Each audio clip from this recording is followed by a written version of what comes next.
Well, good afternoon, folks. You are here for the build up to Rangers versus Hibernian on the Rangers Rabble Podcast. I am your host. As you can see, I'm in the hosting seat, as I was told right before we go live. I am your resident high tower, and I'm joined by the usual host on that side there, Mr. Martin Douglas. Martin, how are you? I'm all right. I was at a 50th birthday party last night, which is a first for me as an adult. So yeah, I'm recovering. Martin is definitely recovering. That's the word that we're to use today, folks, right? That Martin is recovering. So obviously the team sheet is out, Martin. But before we get to that, obviously Rangers played midweek, suffered a 2-1 loss away from home. What do you think the confidence or the atmosphere is going to be like today at Ibrox as we welcome Hibs? Depends on how we start, doesn't it? I think initially, I think there'll be a good atmosphere. I think the fans, albeit we've not been in the best of places the last sort of week and a half, um, I think the fans will be up for it. First home game at Ibrox, but we need to start well. We really need to start well. I think we've seen it under Derek McInnes far too much recently. Even in the pre-season games and the games we've had in the league and away in Europe, we seem to start very quick, but not get any goals from it. We don't seem to get any sort of pressure on the away team, and then almost capitulate and let them score. What seems to be in the games that we've conceded very easy goals, Martin. Yeah, but we also seem to start well, and then when if we get that goal and we go 1-0 up, we sort of fold back into a completely defensive unit that's just void of anything in an attacking sense. And I appreciate we've lost a few dodgy goals, and no doubt we'll speak about who the managers picked in defence today because that does worry me a little bit, and I'll come on to that in a wee second. But I'm also worried about the attack, Alex. I'm also worried about how we've looked very disjointed up there. I'm glad to see Finlay in for the start. Mm-hmm. I think he deserved it after the kind of midweek performance in Europe. Good to see Raskin back in the middle of the park as well. However, I'm not so happy about who we've got playing at right back. And also good to see Shankland and Chermiti up together, as the manager said in his pre-match. It would appear he's going, I don't know if he's going a 4-4-2 outright, but he's certainly playing with the two strikers. And by the way that Derek McInnes was speaking, it would appear they're both playing up front together. Is it a 3-5-2, Martin? Is it a 4-4-2? Is it No a idea. 4-1-4? I don't have a clue what is going on here right now. Because when you look at it, Pander and goal, Macania, Fernandez, Romans and Dragicevic, Devlin Raskin, Yokota Curtis, Shankland and Chermiti. So it almost seems like it'll be Romans and Dragicevic as your two fullbacks, Macania, Fernandez, two centre backs. Yep. Your two centre midfielders will be Raskin and Devlin. Out wide right will be Yokota. Wide left will be Curtis, and then two strikers will be Shankland and Chermiti. It is very attack based when you look at it the way that Derek McInnes is going, and I think that's probably that he's got to prove a point. Martin, after the past couple of games, we've not really got goals to get any of the fans off their feet. By the very good goal from Yusuf Chermiti, not Yusuf Chermiti, sorry, Taylor Asgard. Although it was an equaliser, there's not been anything to actually show that we deserve a commanding lead at all. No, and I think you can tell that the manager isn't happy by. Once again, it looks as though he's changing his shape slightly, but he's made what was it, 6 changes, I Yeah. think, from Thursday night. So he's rung in the changes this early in the season. Because you would like to think there is certain players who could play 3 games in a week, especially right at the start of the season when you're trying to find your fitness and you're trying to find your levels. So the manager's not happy. I don't think he's happy with a lot of what he's seen for a few players. And if we can just get to it, Alex, if you don't mind, I'm really frustrated that we've brought in young boy for the captain of Partizan, Mm-hmm. who played in a central position, who was very vocal and part of that Partizan team. You don't become captain of Partizan at 20 if you don't have something about you in terms of your mentality and in terms of how you get respect for other players. And Alex, we're playing him at right back. Now I understand McInnes is saying, he's happy to play there, he can play there, he's willing to do whatever it takes for the team. But when you spend, what was it, 4 million on this boy, 4.5 million or whatever it was, and then you've got a right back that you've brought in Ross McCrory and another one in Sterling who the manager's openly said can't play 3 times a week. What are we doing? Like, seriously, what are we doing? I mean, when you look at the bench, McCrory and Sterling are both on the bench, so you're bringing somebody who likes to play centrally and going, right, I don't believe Sterling can play another game before he picks up an injury.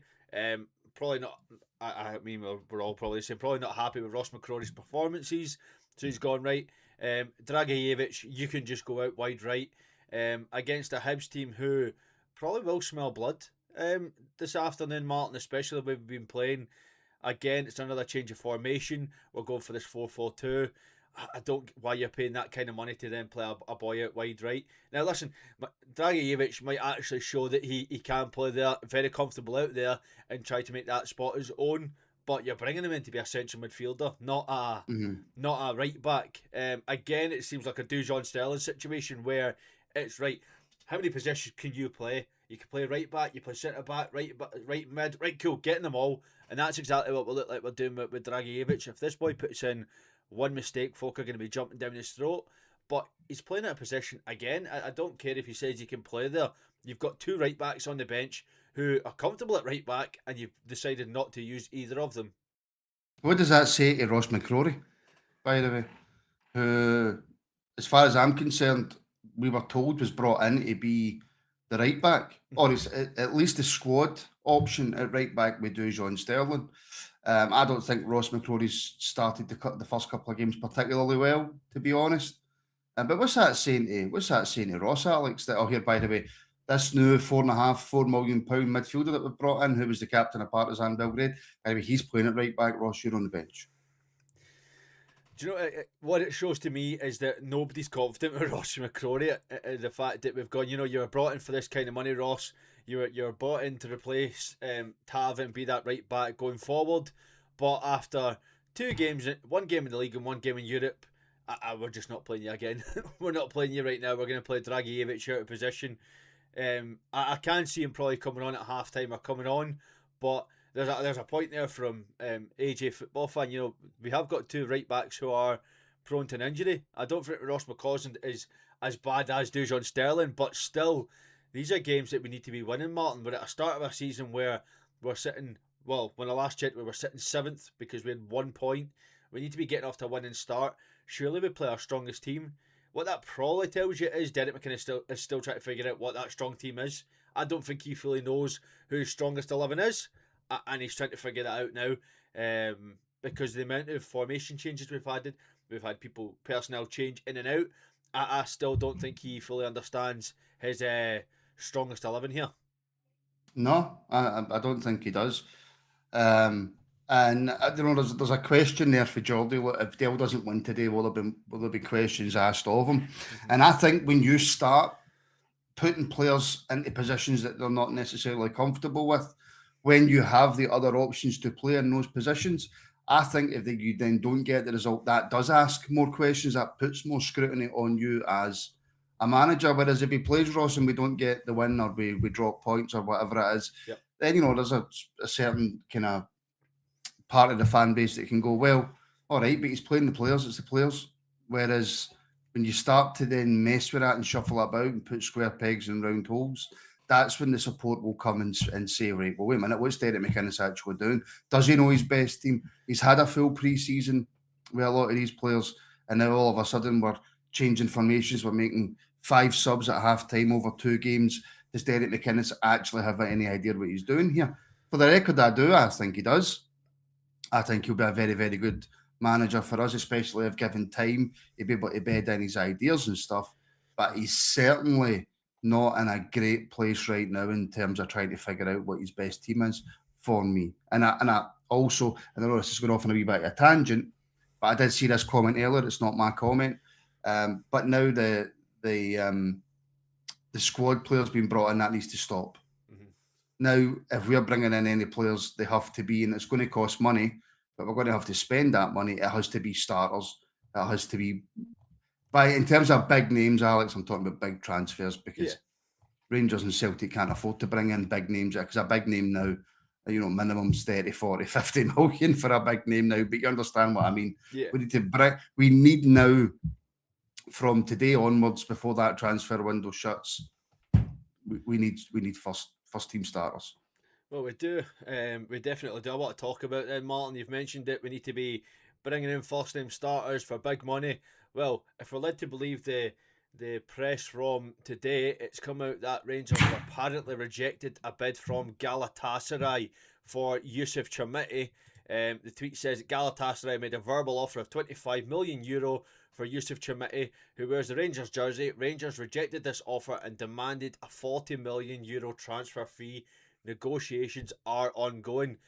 See, if you look at that, in our money, that's about £34 million for Yusuf Chermiti. I'm sorry, but there's no way we're commanding that kind of fee for Chermiti. No way at all. Well, do you know what I will say, Alex? And I've felt foul of this before as well. See, when transfer rumours start coming out about players either going to or leaving Turkey, I'm always very hesitant to jump on board straight away and go, well, that must be true, because the Turkish media are a nightmare for this. An absolute, I don't know where the stories came from, to be fair, but the Turkish media are a nightmare as it came from Turkish media. We'll take that with a massive, massive, massive pinch of salt. A massive pinch of salt if it's coming from Turkey. They are, and do you know what, about fair play to them? They try and help their teams, the Turkish media, unlike the media in Scotland. They try and unsettle players, and they try and they'll listen to agents and all that sort of stuff. I don't know if it was confirmed, fine. Yeah. I'm just always very hesitant when news comes out of Turkey. I mean, it's some fee though. If Rangers are saying no, but I couldn't imagine that we're gonna, knock down that kind of money. But the issue we have got is that, well, there you go. Apparently, Chris Jack has confirmed we turned down 22 million for Yusuf Chermiti.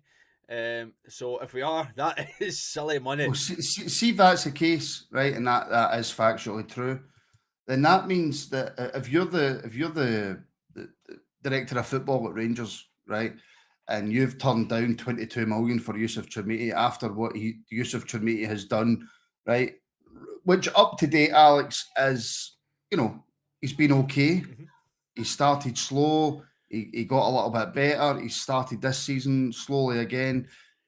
He's not a player who you would look at right now and go, he's worth 22 million. But there must be other teams interested. There must be other teams sniffing about. And obviously people behind the scenes within the football club must know something that we don't about this guy. And Rangers must be confident that they're going to get they're going to get more money for him, or they see something in Chermiti where they think he's going to have a breakout game, and that's going to be him. He's going to be off and running. They must see, and maybe there's other people out there who agree and think that Chermiti is worth 22 million. Right now, I don't think he is worth that. So there's obviously something I'm not seeing about him. The biggest issue for me, Martin, and you see it a lot. We've seen it with Hibernian. If that is true and Rangers have rejected that fee and maybe Chermiti wants to go, we might see an instance where he refuses to play, refuses to train, refuses to come on to try and force that move. We're seeing that more and more now in world football, not just at Rangers. You've seen it with Alexander Isak at Newcastle, refused to train and play until he got his move to Liverpool. Could you maybe see that as a possibility? We hope not. You hope that he's obviously in the team sheet today because he's not refusing to play, but you hope that never comes to light that Yusuf Chermiti does refuse to play. That would never happen. If that was going to happen, Alex, with all the rumours, Porto were interested and other teams in Portugal were sniffing about. If that was the case and that was the kind of mentality that Chermiti had, he would have done it by now. Yeah. I think, you can think what you want about Chermiti, the footballer, but he's never shown anything but a fantastic mentality for me. And he seems to enjoy playing at Rangers. I think he's happy here. I think he's happy that, Rangers took the chance on him when it wasn't looking good for him down south. He was sort of frittering, if I can speak English, away. So, no, I think he's happy here, and I don't think you'll see anything like that at all for him. according to Rangers TV, by the way, we're playing a 3-5-2. I see that. So it's Pander in goal, a back three of Macania, Fernandez, and Romans. A midfield five of Yokota, Dragicevic, Devlin, Raskin, and Curtis, and two up top of Chimiti and Shankland. It's very attacking from Rangers, especially to play Tyrone Robbins at centre back. I don't see that. I really, really don't see that. Although, listen, I think a lot of the times we make too much of formations. Yeah. You know, we look at that formation and think, right, throughout the full game, that's where all the players are going to be on that park in that formation. That's not how it works. That's not how that's not how it works. I would like to think Derek McInnes is smart enough to build a team that can go through various formations during a game anyway, just naturally, and know where they're going and know what their jobs are and stuff. But, I was watching an interesting thing with Sam Allardyce, and he was saying that in football now, what it feels like is that no player on the park's allowed to express themselves. Everything's got to be done within like this structured formation where you've got to be at this area on a park at a specific time, and if you get the ball, you got to pass it in a specific direction and stuff like that. I don't think Derek McInnes is that sort of manager. I think Derek McInnes is more like, this is what we expect for you in a defensive position in the field. This is what we want you to try and do when you get the ball, and this is how we want you to try and create chances and stuff. But it's up to you. You're the player. Go and do it. I think that's the type of manager McInnes is. No, I agree with you. I think he is. But you see when you seen him, it was Gassama. I think it was even in the friendly when he wasn't doing the basics right. He's not afraid to shout at you and reaffirm what he wants you to do. But you definitely see it. The likes of like Taylor Asgard, he's definitely been allowed to express himself with the amount of flicks and tricks and skill he's trying to pull off and get through. Obviously, not a lot of it's working, and it almost cost us a goal on Thursday night. But you can see players are at least trying to express themselves and not just be this linear one way of playing.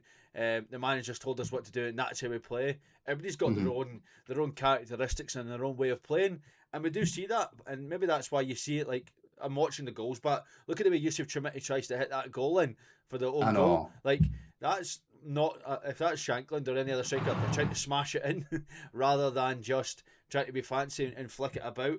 There is somebody asking about a certain player that I want to talk about before we do get onto the watch along, and it was Dan Neil. Obviously being dropped from today. We've seen Devlin and Raskin come back in. I think that's probably due to the fact that he's not had the best couple of games, Martin. And if for me, I said it on Thursday night when we were doing the watch along, the midfield has to be Devlin and Raskin. Right now, that's our strongest midfield too. If we go to a midfield three, you throw Dragicevic in there. But right now, that is our strongest two in midfield. Well, see, that's why I'm so worried in terms of what we were talking about earlier about Dragicevic playing at right back, because the way that I was led to believe it, the way Dragicevic played and his ability and the fact that he was a 20-year-old captain and stuff like that, I was led to believe that, if there was any hope of Raskin staying in the book, we're playing a two, it'd be Raskin and Dragicevic. Because for me, did Cammy Devlin come on and help the team on Thursday? I think he did. Yeah. But is Cammy Devlin that creative spark in the middle of the park that we need at home against certain teams, Hibs being one of them? I'm not sure. I'm really, really not sure. And if we're saying that our two best midfielders are Raskin and Devlin, and this is just my opinion, but if we're saying Raskin and Devlin are our two best midfielders, there's like a 99.9% chance that Raskin leaves the football club by the end of the transfer window. And you're not telling me that Cammy Devlin was brought in to be Rangers' best central midfielder? It is a bit of a worry, and I do agree with you. I don't think that Cammy Devlin is the most creative midfielder. I think he's brought in to break up a lot of play and to not slow it down, but I think he's there to try and slow down the opposition rather than create and get Rangers moving forward. I think that then puts a lot of pressure on Nico Raskin to get us forward. But right now, I think our midfield, although it is one of the most oversaturated parts of our team, I think it's struggling for quality, Martin. I really think it is. However, Alex, what I will also just say quickly is, and I do agree with some of the comments, like against Hibs in the past, we've been quite powder puff. in the middle of the park, and they've managed to break through the lines dead easy. They've managed to get in behind dead easy. So with Cammy Devlin being in for that point of view, to put a wee bit of muscle in the middle of the park, I completely understand it and I completely get it. Just my point is that if right now Cammy Devlin's our best midfielder and Raskin's probably going to leave the football club, that worries me. It does worry a lot of people, to be fair, and I agree with you. Why? Because you are sitting here looking for that creative midfield too, and right now we're going to only have a creative midfield one. I don't think Dragicevic is going to be the creative either. I think he's here to break a lot of stuff up, but he's obviously playing at right back today as well, so he's not going to be able to do a lot from the right back position. I just wonder, that's going to then put a lot of pressure, in my opinion, on Curtis and Yokota, who it should, because they're wingers, to then create a lot more. There should be pressure. Yeah, absolutely. But they need to be creating a lot more, Martin, and getting involved. Finlay obviously hit the post when he came on Thursday night. Yokota, I feel a bit bad for because he didn't have the greatest half, but I don't think it was right to put him in from the start. Maybe bring him on at half time and show what he can do. Same with Showed Finlay. good signs though, Alex. He showed good signs. He did. But you hope today at Ibrox with the crowd behind the two of them that they're able to, as you were saying before, express that creativity and feed Shankland and Chimity, because they're playing as that two up top. It's not one in behind trying to feed the other. We are playing the two strikers. They have to be able to feed each other today, and show it, because I think was it Dundee United when Chimity had the ball clean through, Shankland shouting at him to pass the ball, he's in space, and he hits it himself. I think there's been such a disconnect in our forward line where it's just one striker. And Chimity, I need to score the goals. Well, you've now got somebody who has proven to score goals in this league for fun, and it takes a bit of pressure off of you, but you have to work together. Right now, we're not seeing that with the two strikers, but the wingers also have to be able to get involved today as well. Probably a big game for Shankland as well. And not that I'm not trying to put any extra pressure on Lawrence, but he'll want to start scoring pretty soon. He'll want to start getting more consistent in this Rangers team, because he'll be putting a lot of pressure on himself as well, Alex, to score goals. You know, big Rangers fan, dream move, made captain of the football club. Everything seems to be going in an upward trajectory for him. Just needs to start scoring some goals. And look, I'm sure Lawrence won't care if he scored a minimal amount of goals and we went on to win the league, because we've won the league. That's all that really matters. But he'll be putting a lot of pressure on himself to start scoring goals. I fully agree with you, and I think the pressure's not just on him though. The pressure's on the full team, because there's goals coming from nowhere right now, and that's a big worry. That there's not a lot of goals in this team. If you're going by last season, there's goals from a lot of players. Not a lot of goals, but there is still goals. Right now, we've had one goal, and it was Taylor Asgard, who isn't in the starting lineup. So it puts a lot on the other players to try and get their way into it. We did see Finlay get a few goals when it went on loan for the second half of the season. I'm led to believe Yokota, I think he was 7 goals, 7 assists last season as well. So there is goals in this team. We just need to be able to give the players the opportunity. And I think that this is going to be us as fans getting on their back, because we do a lot. And I think that can then not instill fear, but it then starts to play on the players that they're not doing enough, which it should. If we're sitting here at home and we're drawing nothing each and we're getting into past half time and it's still not got a goal, the pressure is then rightfully deserved, Martin. Yeah, but also on the flip side of that, Alex, there's also a real opportunity in a totally positive way. If we want to start thinking positively about Rangers and hoping that we go out here today and we play well and we score some goals and we put a bit of a marker down, especially after what happened at Rugby Park earlier on the day, there's an opportunity here for Chimity, for Shankland, for Yokota to impress straight away, for Finlay Curtis to indeed sell more to the support. There's a real opportunity here for Fernandez to show everybody that he is a top-class centre-back and that he absolutely knows what he's doing and strike up a really good partnership with a new boy. There's an opportunity for Dragicevic to say to Derek McInnes, look how I can play at right back, play me in the middle of the park. There's opportunities all over the park today for a lot of new players and a lot of players who have been here to say to Derek McInnes, no, do you know what? I am good enough to play at this football club. I'm a very, very good player and I'm going to show you why. Let's look at it from that point of view. Let's not just jump into it with, well, he's been shiting, this is going to be terrible, and Hibs are going to be up for it, and Ibrox isn't a fortress anymore. Let's make it a fortress. Let's just allow these players to say to everybody, see everybody that criticised us, fuck you. Fuck you. I'm here and this is what I can do. And that's why Martin's the host. There you go. That's why Martin's the host, ladies and gentlemen. But I agree with you. You know, I do think sometimes we get very negative. We are only, the second game of the season. We do need to obviously get behind these players and give them that little bit of confidence. There's a few new signings here, but there is also players that played here last season that will be feeling the pressure today. I've been told that there is no Martin Boyle at all in this Hibs lineup as well. So that'll be a bit of confidence because he is a man that gives us problems. That's big for us. Every single day of the week. So massive that we don't have to deal with the pace of Martin Boyle. But this is a team that Derek McInnes knows how to play against. He's always up for playing against somebody like Hibs, obviously with the Edinburgh Derby when he was there. So he won't want to lose, especially I can't talk, especially seeing them at Ibrox today. But it's for league as well. We can't fall any further behind. We're already 5 points behind with this game to play. We need to start getting back up the table and get wins. But then we've got a bigger game in my opinion, to take care of on Thursday night. But every game is going to matter from here on out, Martin. This game, well, let's not make no mistake about it. This game today is huge. Yeah. I didn't see any of the game, but Celtic clearly must have played well to go and win 5-1 at Rugby Park, right? So they've put a marker down. That's them saying, I think their new striker, did he score a hat-trick, Alex? A 35-minute hat-trick. Well, there you go. And that's their new striker coming into them and going, look, all right, he's might have laughed at me a bit in that first game where I missed a few chances. But his post-match interview for me said everything. All right, I missed chances. But I'll be back in the next game. Next game scores a hat-trick. We need players like that out in the park today for us. That's what we need, Alex. We do. I mean, this is the biggest opportunity they've got today at home.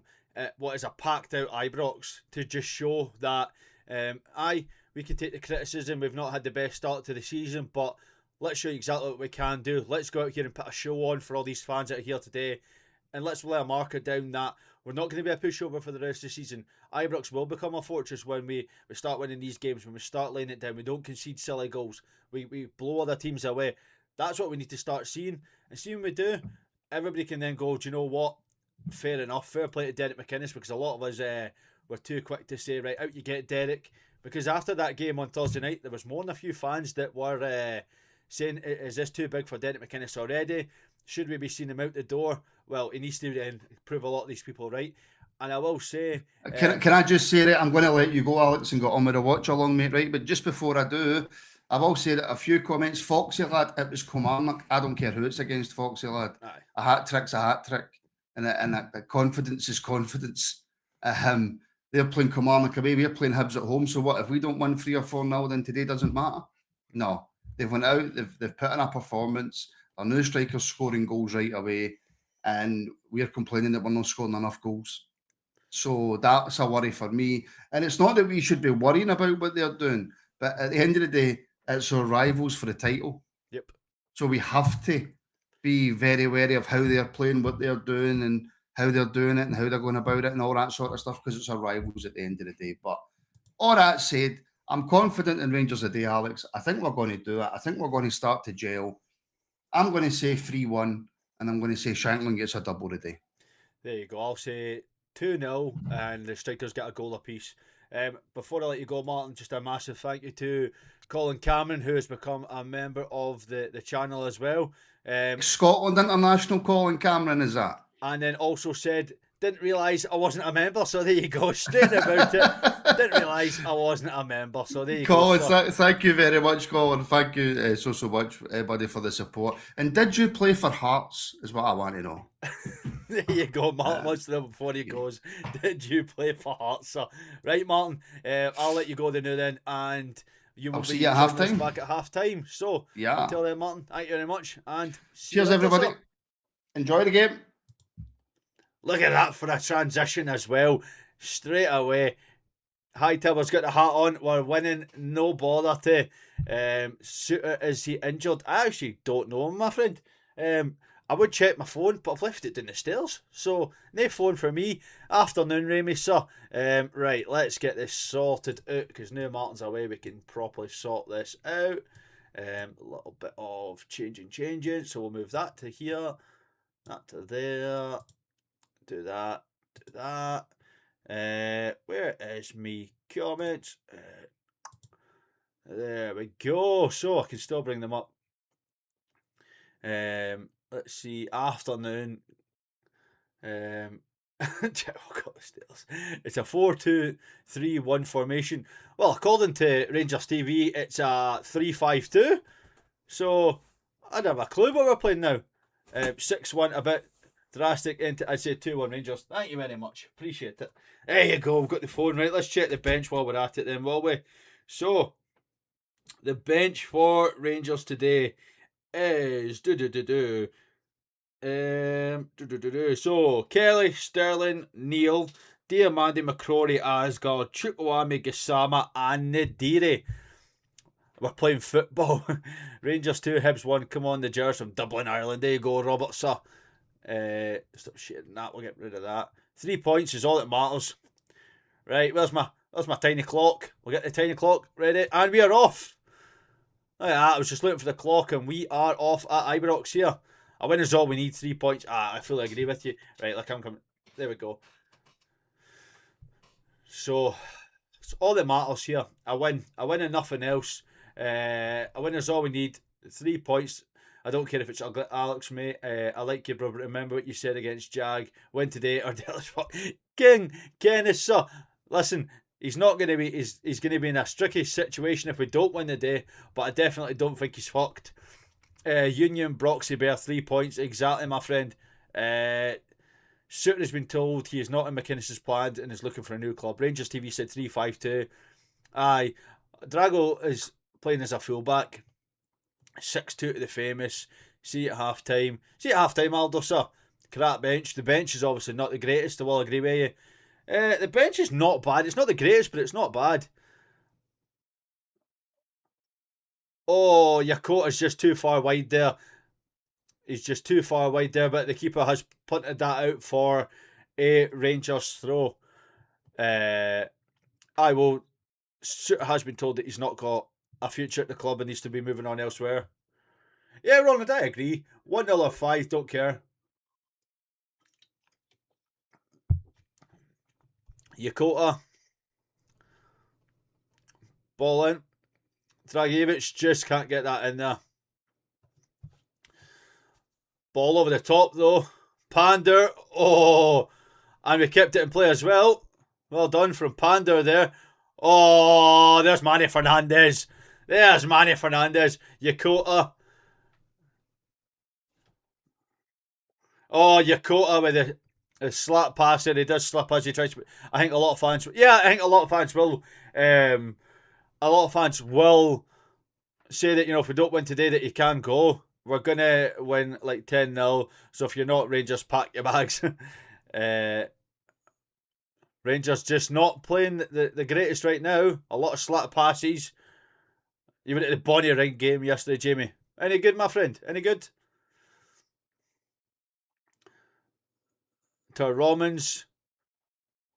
Oh, right. We need to get a grip of this here. There's too many slap passes here. Jesus. Romans. Finlay. Oh, Finlay does well. That's a free kick. Hey, Tyler. It's Franz Ferdinand. Oh, Franz Fernandez.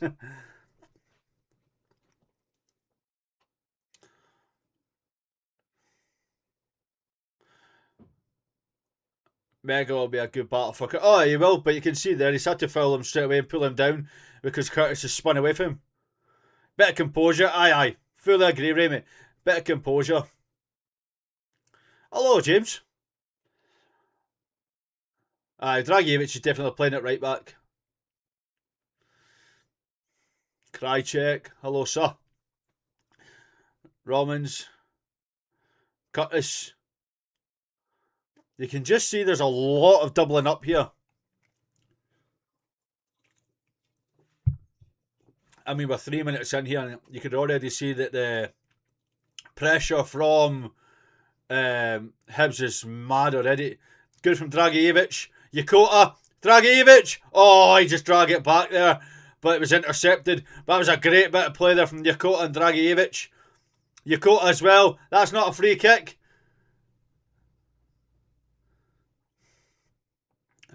Right, so wait a minute here, right? The linesman, the linesman did not put the flag up there to give a foul, and the referee has. Wow, that's not a foul. We know who's the referee, but so we're not getting anything when it comes to Don Robertson. I mean, John McVeigh, I think you're in the wrong chat there, pal. Your team's already played. Afternoon chaps, Moan the King. 3-1 the mighty. Aye, exactly. If it wasn't a third minute, it'd have been a booking. Raskin putting pressure on here. As is Shankland, having to put it long here. Romans has done well though. Fernandez. Pander. Macania. So, you can see that the way we're trying to play here, but there's a lot of slow play here from these players. That's a Rangers ball. Right on top of it, doesn't put the flag up, and yet the foul was still given. Aye, blue shirt, that's a booking. Full of gravy. Yep.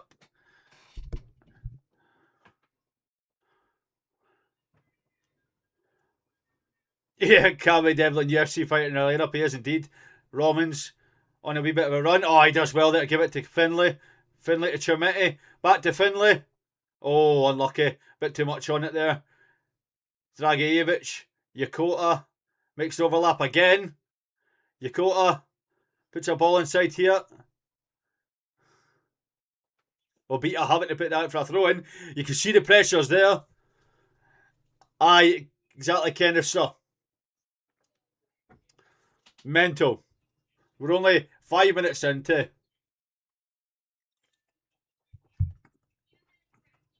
Alright, let's just make sure we're all good.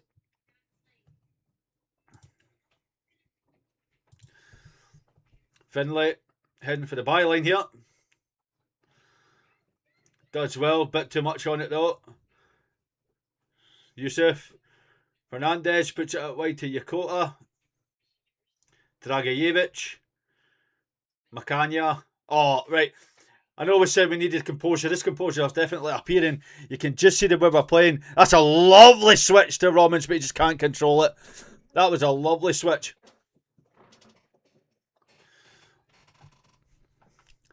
David Gray telling everybody to calm down.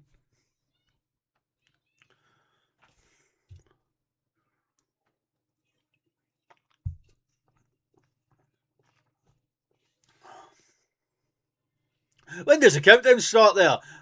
How long does he want him to take? He's literally sitting over the ball and just allowed to watch it.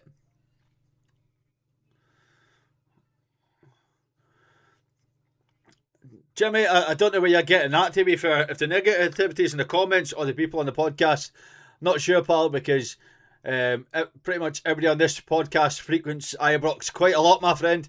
So you're a wee bit off it with that one. Well, I've got one there, Jamie, and another 2 there, so I'm sorted. Outdated eggs. Oh, Jesus. Right, need to be strong here for this corner. The first corner of the afternoon, and it's coming from Hibs.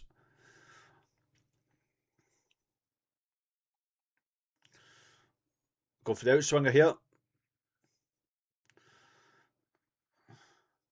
Macania does well. Fernandez. Saw Jelly rolling the enclosure there. Cammy Devlin screaming at folk to get forward.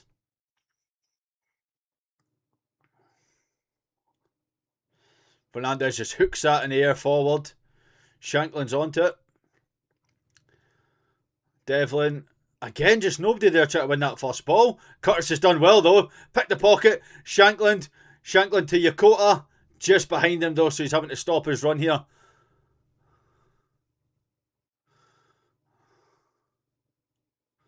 Raskin. Romans, Finlay. Ball in the middle there. Just can't meet. Indiana Jones, the ref.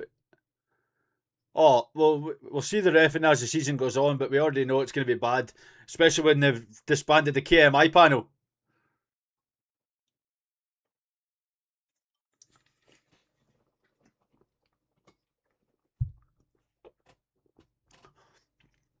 What's happened here? What's the whistle for? VAR check. Why is there a VAR check? A possible penalty. Wow, come on. A good 2.5 minutes later on, there's a possible penalty. For what? He's pulling him. He's pulling down Dragicevic. He's pulling him down. He's got a full hold of him and then pulls him down. Nah, no chance it's a penalty, man. He's got a hold of Dragicevic and pulls him down on top of him.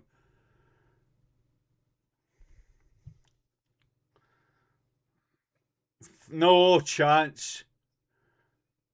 Penalty. A penalty at Hibs. And he's booked Dragicevic. Wow! Fuck off! Wow! So it's a pen to Hibs and a yellow to Dragicevic. Wow. Wow. Wow, wow, wow. Wow. Wow. Wow.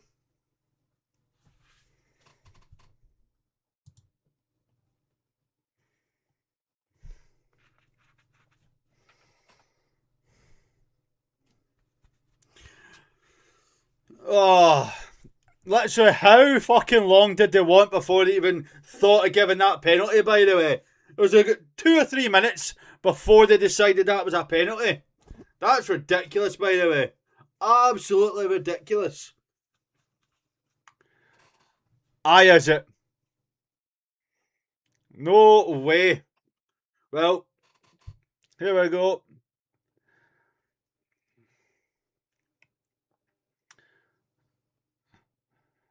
Josh Campbell. And he converts it. Fuck off. Wow. Wow. That is never a penalty, by the way. Never in a million years is that a penalty. Wow. Wow. Don Robertson could not wait to give that, by the way. We're getting fucked today. Aye. There's no way. He could not wait to give it, by the way. Could not wait to give that penalty. And a Hibs team who, for the best part of 10 minutes, have been camped in. They are now just going to camp even more.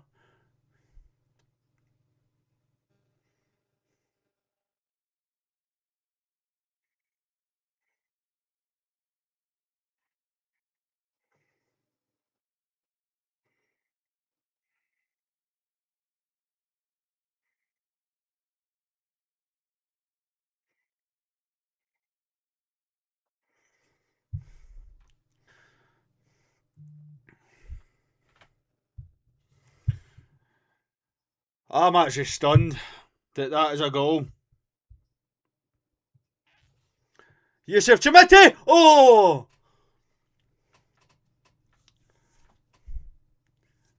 Mega wee tam, never a penalty. They've both got a hold of each other.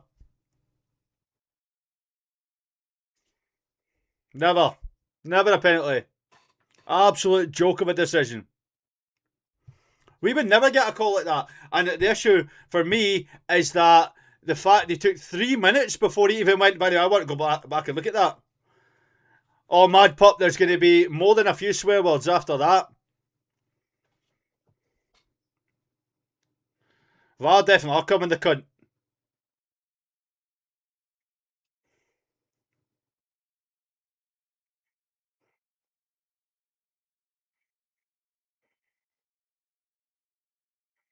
No, you can't even say that he's because he's playing out of position there. No chance.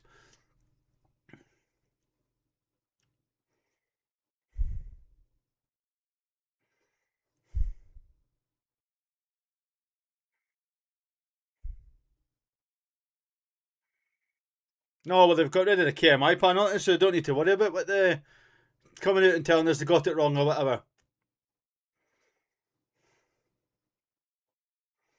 And now we're playing slow as fuck, not getting the ball forward, taking our time. Oh, of course, Matthew McDermott's on fire. Oh, of course he is.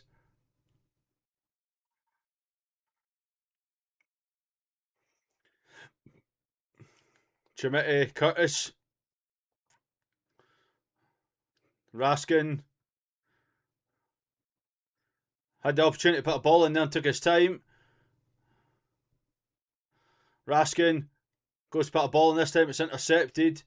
Oh, fuck off, man! Oh! Right, that should be a yellow card as well then at this point. Don Robertson, this should be a yellow card as well. You cheating fucker, man.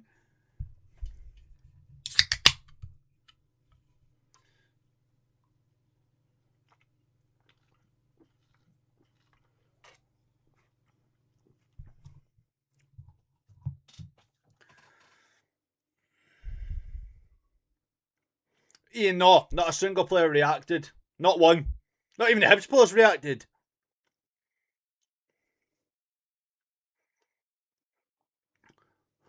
We are definitely getting somebody sent off today, by the way. I am fucking telling you, we are getting a man sent off today. Great ball forward from Shanklin to Curtis. Curtis on the run here. Oh, I pass it to fucking nobody.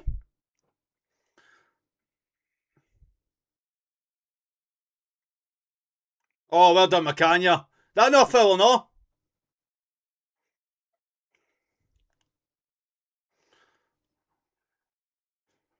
Romans to Finlay. Finlay, go forward, man!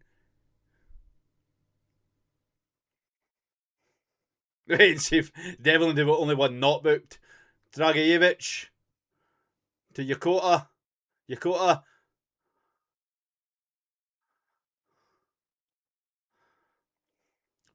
No foul there though. No foul there though. No, he didn't even react to it. They cut up and played on. Romans.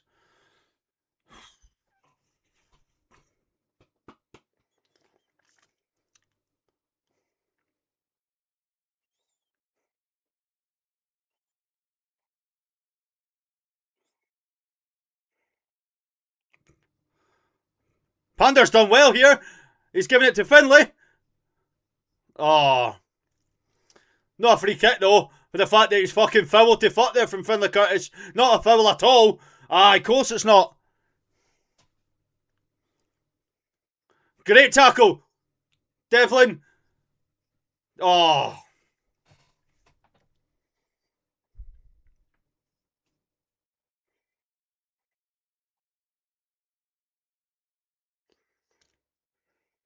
Should be laying that off again there.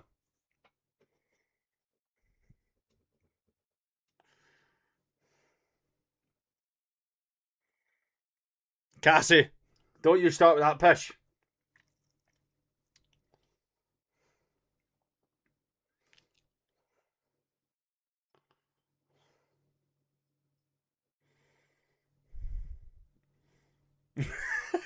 Fuck's sake, Jordan. Oh, Jesus. One ball forward again, though.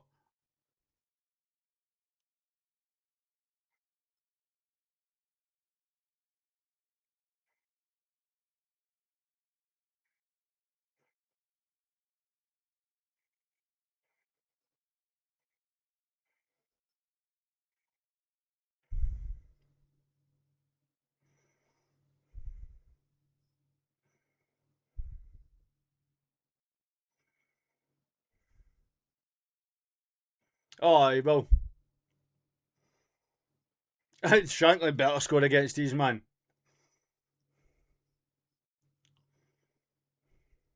Oh, I know this is public. I know this is public. I can't help myself. This is mad.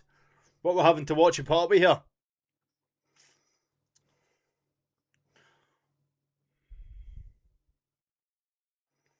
I will say Cassie is fully taking the piss, by the way.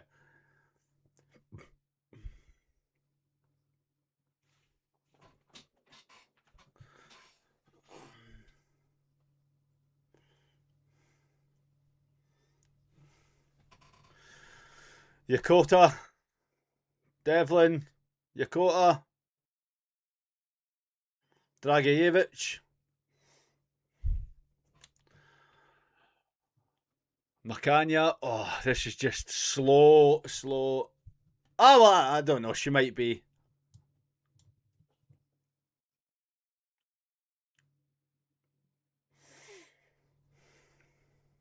Macania with a ball forward here to Romans. Romans puts a ball in, but it's deflected. Gives it to Yokota. That's surely a free kick. No free kick, no, just a throw in. I tell you right now, we're getting no free kick, no penalty, nothing in dangerous positions. I'm telling you. Watch it right now.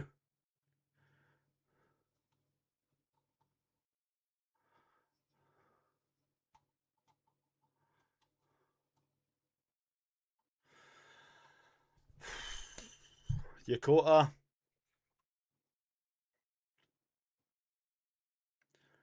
Puts a ball in. Romans should keep this alive. Chermiti does. Chermiti to Devlin. Devlin to Raskin. Raskin to Shankland.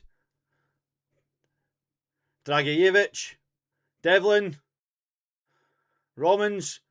Finlay. Dragicevic! Oh!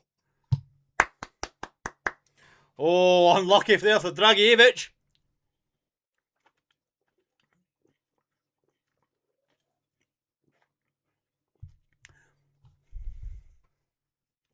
That was unlucky. It was curling. If only, Big Dave. If only.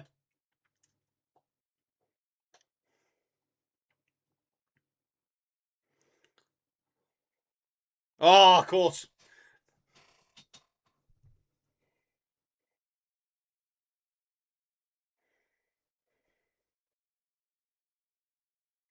Oh. Is he going to book Cammy Devlin here?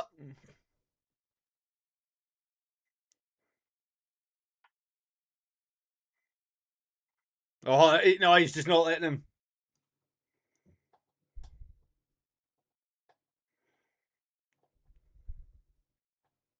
Oh, I tried to invent the real sugar guy. In the wrong chat again there.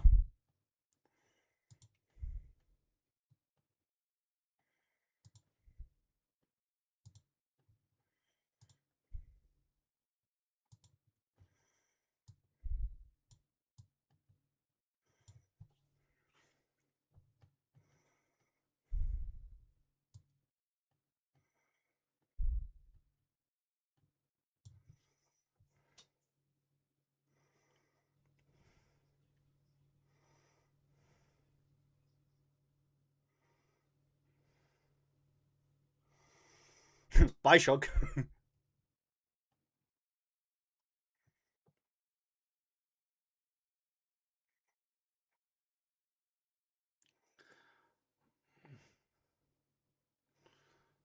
We're just waiting till we close down before we move. Finlay's got room to run here. Finlay with the ball in. Ah.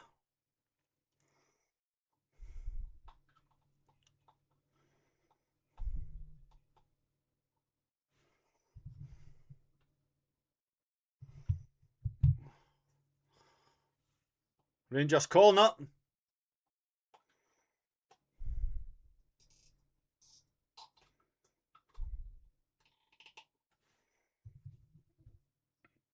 He must be watching it repeat. He's got to be. Got to be.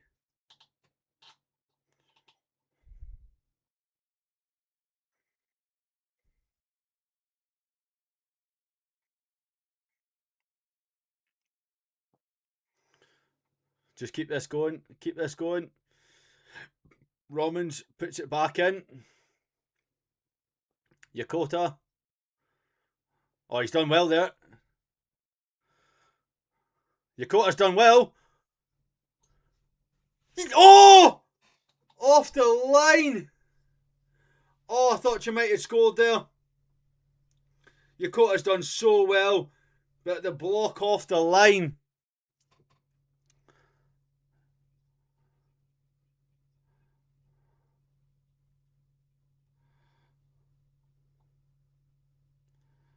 It's not a free kick on Yokota though. So die in the box varsity penalty. Only if you don't play in blue, James. So close to an equaliser there.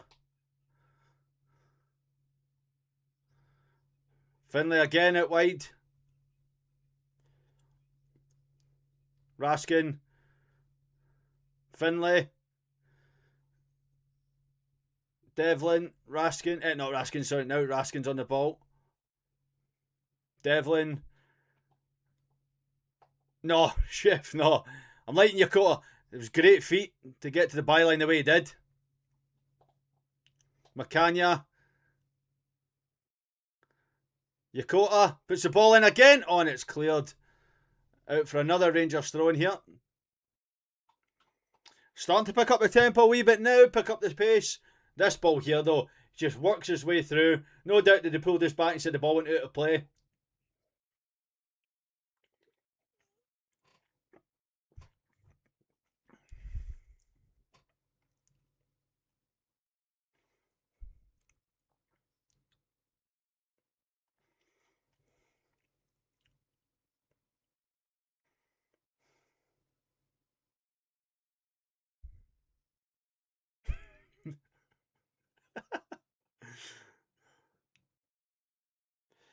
Done well from Romans there.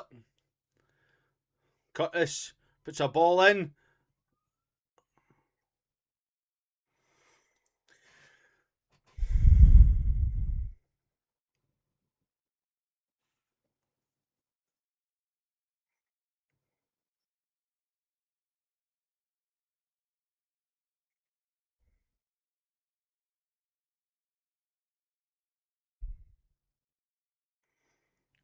Macania, Dragijevic.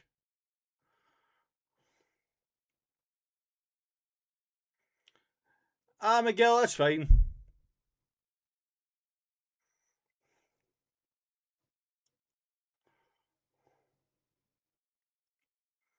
XG's been harsh.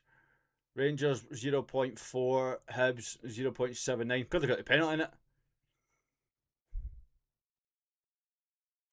I know, Cassie, it's weird, isn't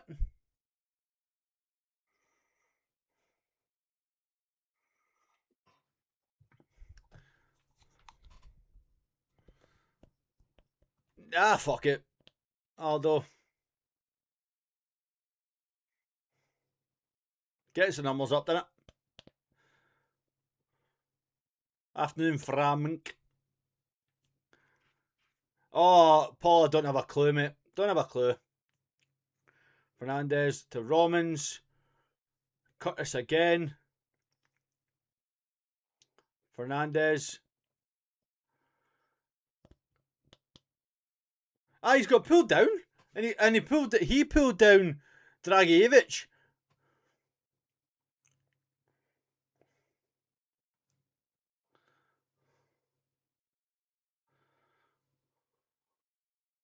Unlucky from Dragijevic there.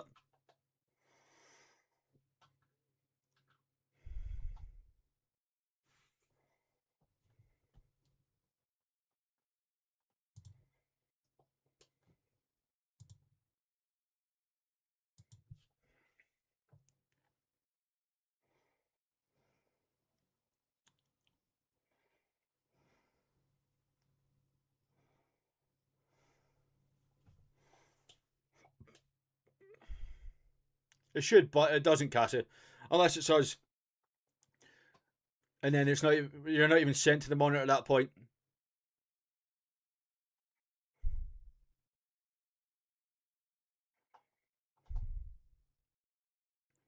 Yep. But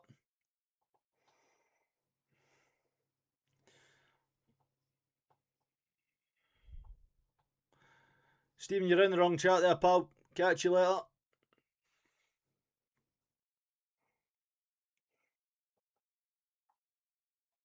There you go. Thank you, Paul. Hardcore, not a clue, mate. I mean, it was never a penalty. I'm going to keep reiterating that point, and Martin will probably reiterate it at half time as well. But it's never a penalty. I'm sorry, but if you're watching it saying that's a penalty, you're smoking something.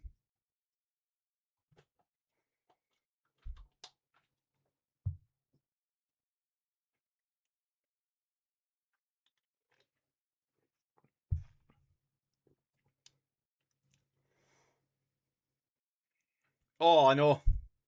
Especially getting moved to Sevilla. Great move for him.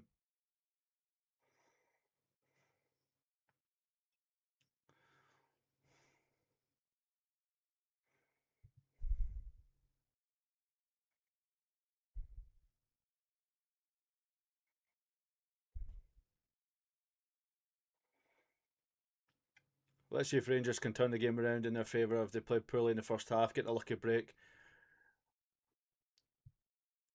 Shanklin's done well there, so's Devlin. Digs a ball out to Finlay out wide.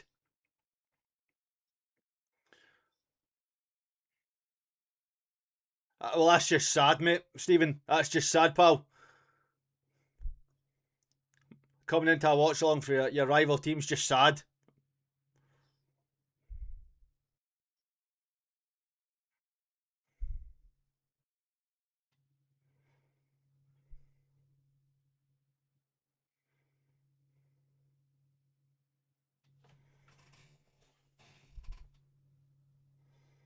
Dragicevic, Yakota,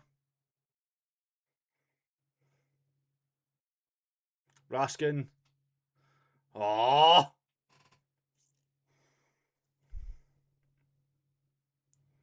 Well done from Devlin there. Great work from Cammy Devlin. Finlay Curtis. Chermiti. Chermiti's done well to keep the ball. Digs at a ball. Is that not a fucking penalty? No, hands all over him. Oh, I see.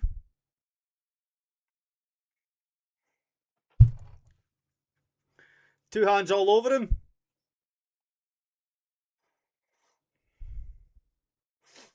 William, you're right. We do need to see some urgency, aye.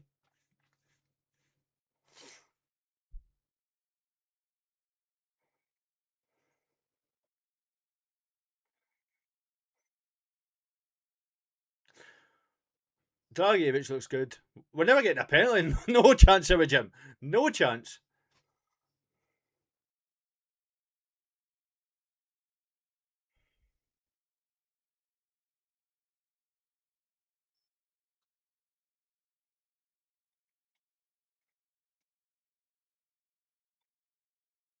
Fernandez, Macania, Dragicevic, Cammy Devlin, Raskin, Devlin,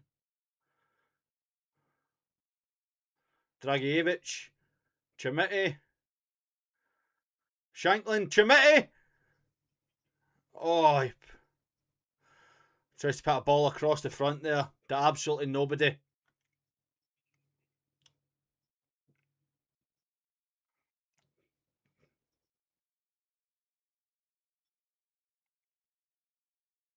Macania, Yakota. King, we're playing alright.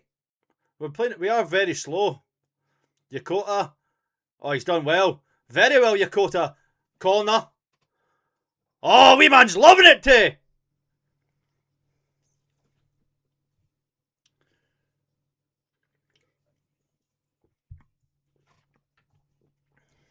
Macania is up for this, by the way.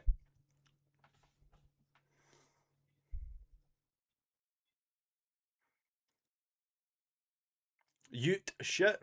Alright, Stephen. Ute. What? Who's Ute? Learn to spell, pal. Romans. Tom Romans! Oh! What an effort that is from Tur Romans. Chermiti is down injured.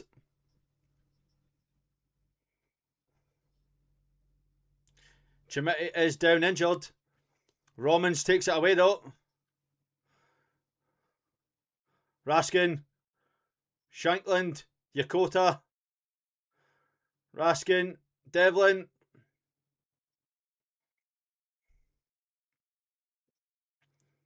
Devlin.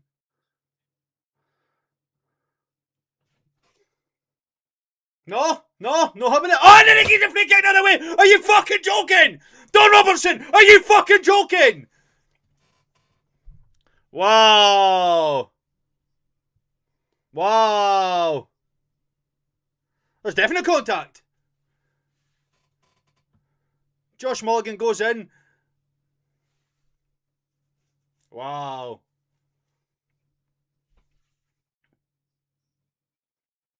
Yusuf Chimiti struggling.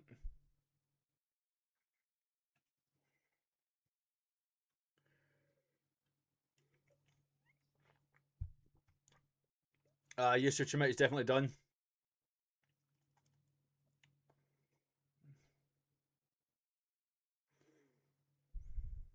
I just scared the dog. Stretcher. Need the stretcher out. Yusuf Chimiti is done. We need the stretcher. Ryan Nadiri's coming on.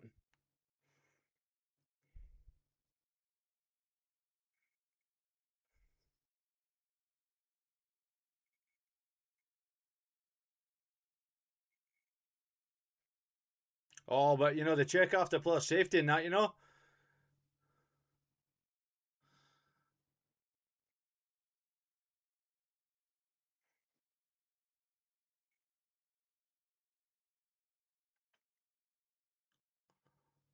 Also, quite funny that VAR didn't even look at the. Wow! So the fourth official wouldn't allow Ryan Nadiri to come on because he was waiting for Yusuf Chimiti to get off the pitch, who was already off the pitch. Oh, there's fucking corruption for you. No, pal, you can't get on till this player gets off, even though he's fucking off.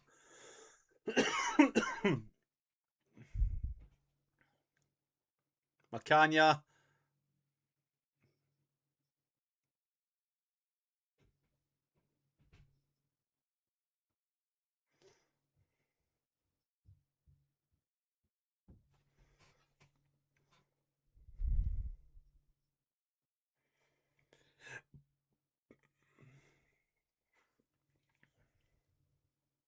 Not even looked at, by the way. Robertson's not a bear. Calm down.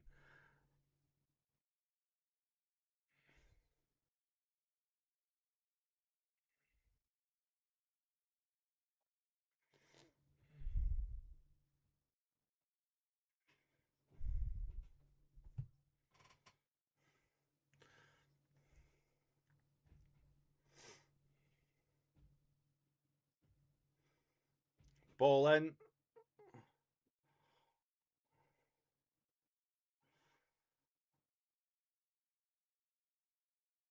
Aye, of course, Lucas. Yep, you're fully right, pal. Aye. If we'd scored before the VAR decision, it would been chopped off. He calls it out and gets another ban.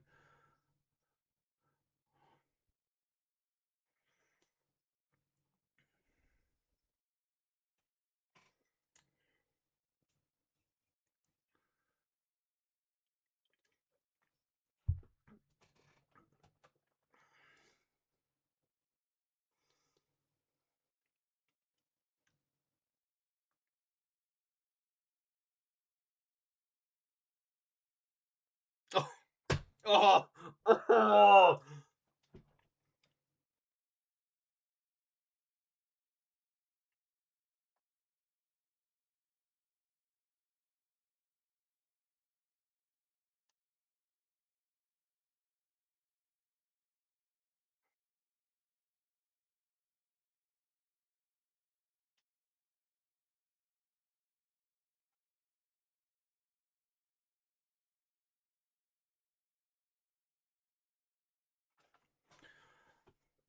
Just fucking since Chimiti went off, this is so pedestrian now.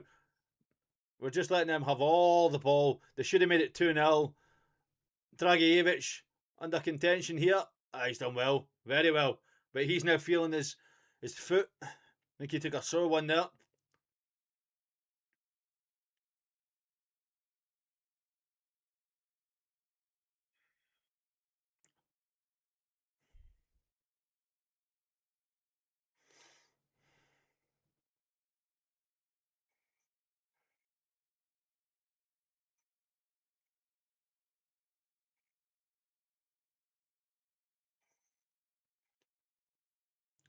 Dragicevic! Oh, what a strike. Unlucky there from Dragicevic. Jesus, he got everything behind that there. Oh, not far away there.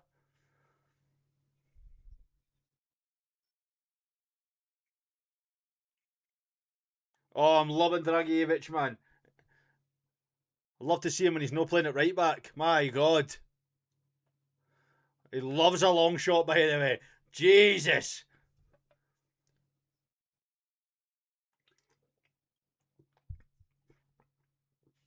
Devlin. Fernandez. Romans. Curtis. Devlin. Fernandez. Good ball across to Dragicevic. Dragicevic puts one in the middle. Met by nobody. Romans is onto it though. Rangers throw in.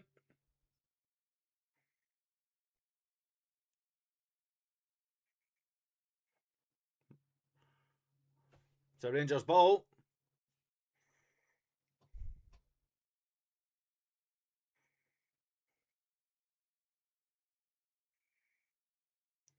Finlay. Excuse me. Fernandez. Dragicevic. Yakota. Yakota's looking for that option closer to him. Macania. Fernandez.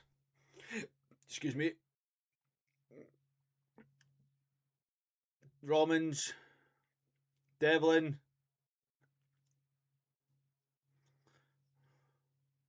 Well cut out. Macania. Nadiri. Wins Rangers the corner.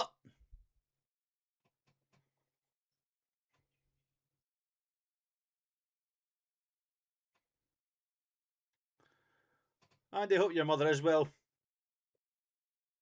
Talking about mother, well, I hope she's well, you know.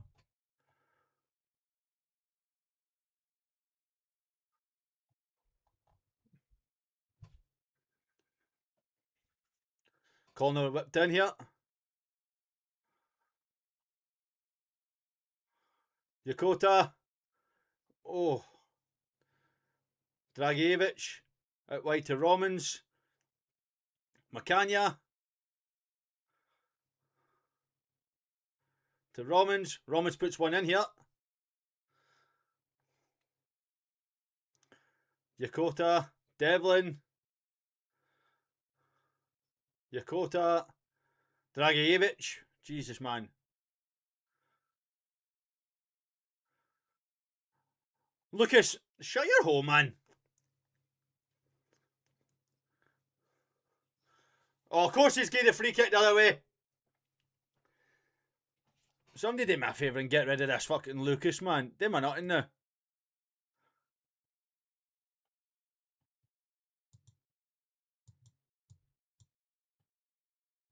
Thank you.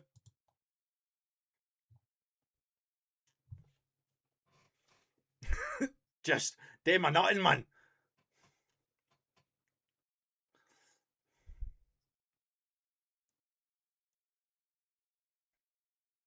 Right, Paul, be respectful, sir.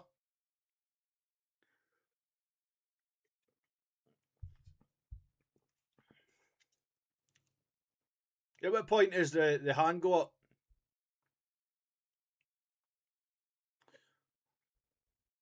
Could get Carvajal on a free, Jesus.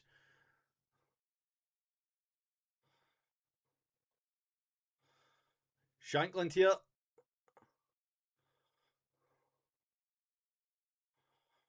Yakota. Out wide to Dragicevic. Yokota, and then we'll go back the way. Fuck me, man. Manny Fernandez chips it in here to Raskin. Oh, he just can't get onto it.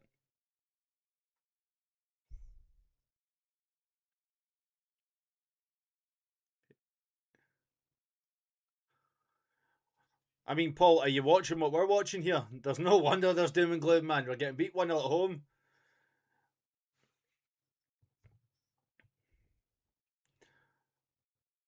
Raskin has to do much better there.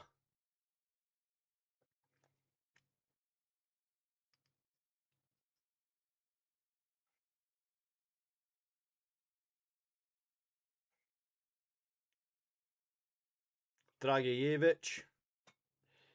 There'll be no added on minutes here. You just know it. Oh, 2. Oh, 2.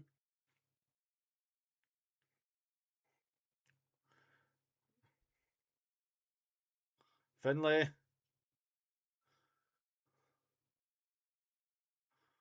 Dragijevic puts it out wide to Yokota. It's intercepted though. And now we're going to get caught short here.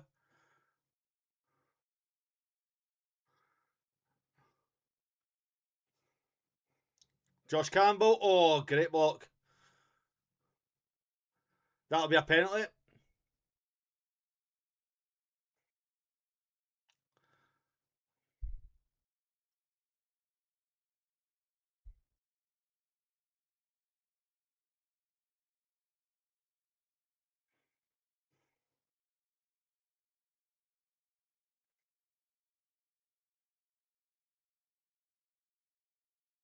Cool, mate.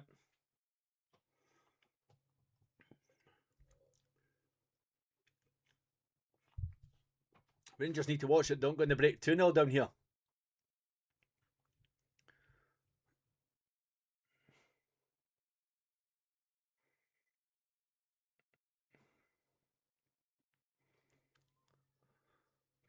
Oh, I thought it was. It looked like it was in. Ah, exactly. Can Rangers do anything here before?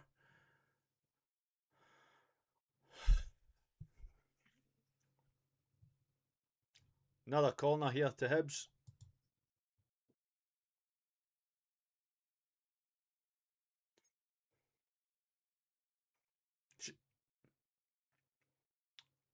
I said Dom Robertson saying I'm watching to see where I can give another penalty for it. Ball in again. I'm going to go out for another corner.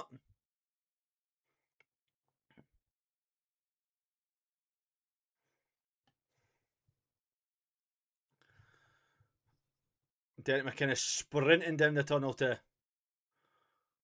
Look at Campbell pulling Raskin. Oh, that was just shocking to watch for the first half. I'm just... Oh, love it, man. Absolutely love it. Dogs. There we go. Oh, there you go. I don't even know what to say. That is just ridiculous at half time there. We are currently, as you can see, a goal down. We are gonna go though to the build up. Nope, the half time. Jesus Christ, and bring in Mr. Douglas Martin. How are you, mate? Do you know what? I'm actually all right. And hear me out, right? Just hear me out. Right, get him, folks. Get him. It's never a penalty in a million years, Nope. right? Is Dragijevic looking at the ball? No, right? But are both players grabbing each other? Aye. Is Dragijevic grabbed by the face? Aye, right? It was also about 3 or 4 minutes after the actual incident that VAR decided to go back to it. Yep. Right? And then as soon as Don Robertson goes over to the monitor, you know he's not got a set of balls, you know he's going to change his mind, and you know he's going to give that penalty. Shocking decision, right? Mm-hmm. However, what I will say, I felt we started the game well. Mm-hmm. And what I was happy about just as much was our reaction after the goal. Yeah. Normally, with Rangers teams, what you would think is had a couple of poor results, the crowd are going to get on their backs, they're going to sink, they're going to disappear on the park, they're going to look for the easy option, they're not going to try and take any risks. I felt we did. I felt we responded well after the ridiculously shocking goal that was given. Really impressed, actually, with Dragicevic. I would love to see him not playing at right back because I think he's got a lot more to offer going forward. Yep. I've been really impressed with him. Yokota in the wing, I think, has been brilliant. His second game, I think he's been one of the brightest players in the park. He's doing his job. He's getting by people. His final ball's not always up to scratch, but that'll get better and better. I'm really happy with Finlay on the left. I think he's been not quite as creative as Yokota, but up there. Raskin in the middle of the park, whatever. Yeah, he's been okay. Middle of the park's been okay. Cammy Devlin, we spoke about him before the game. I think we need him in there today, and I think that's Derek McInnes has been proven right by starting Cammy Devlin. Chermiti getting off's a bit of a blow. We need to wait and see exactly what that is. But Nadiri's now got an opportunity in the second half to show McInnes why he should be in the team. Shankland's been a bit quiet. I'm getting. How can I explain this? Nasser Giga, remember when he settled and started playing well?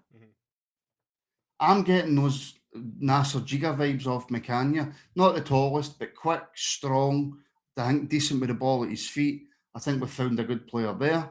I've been quite impressed by him. So yes, we're 1-0 down. Yes, we haven't scored yet.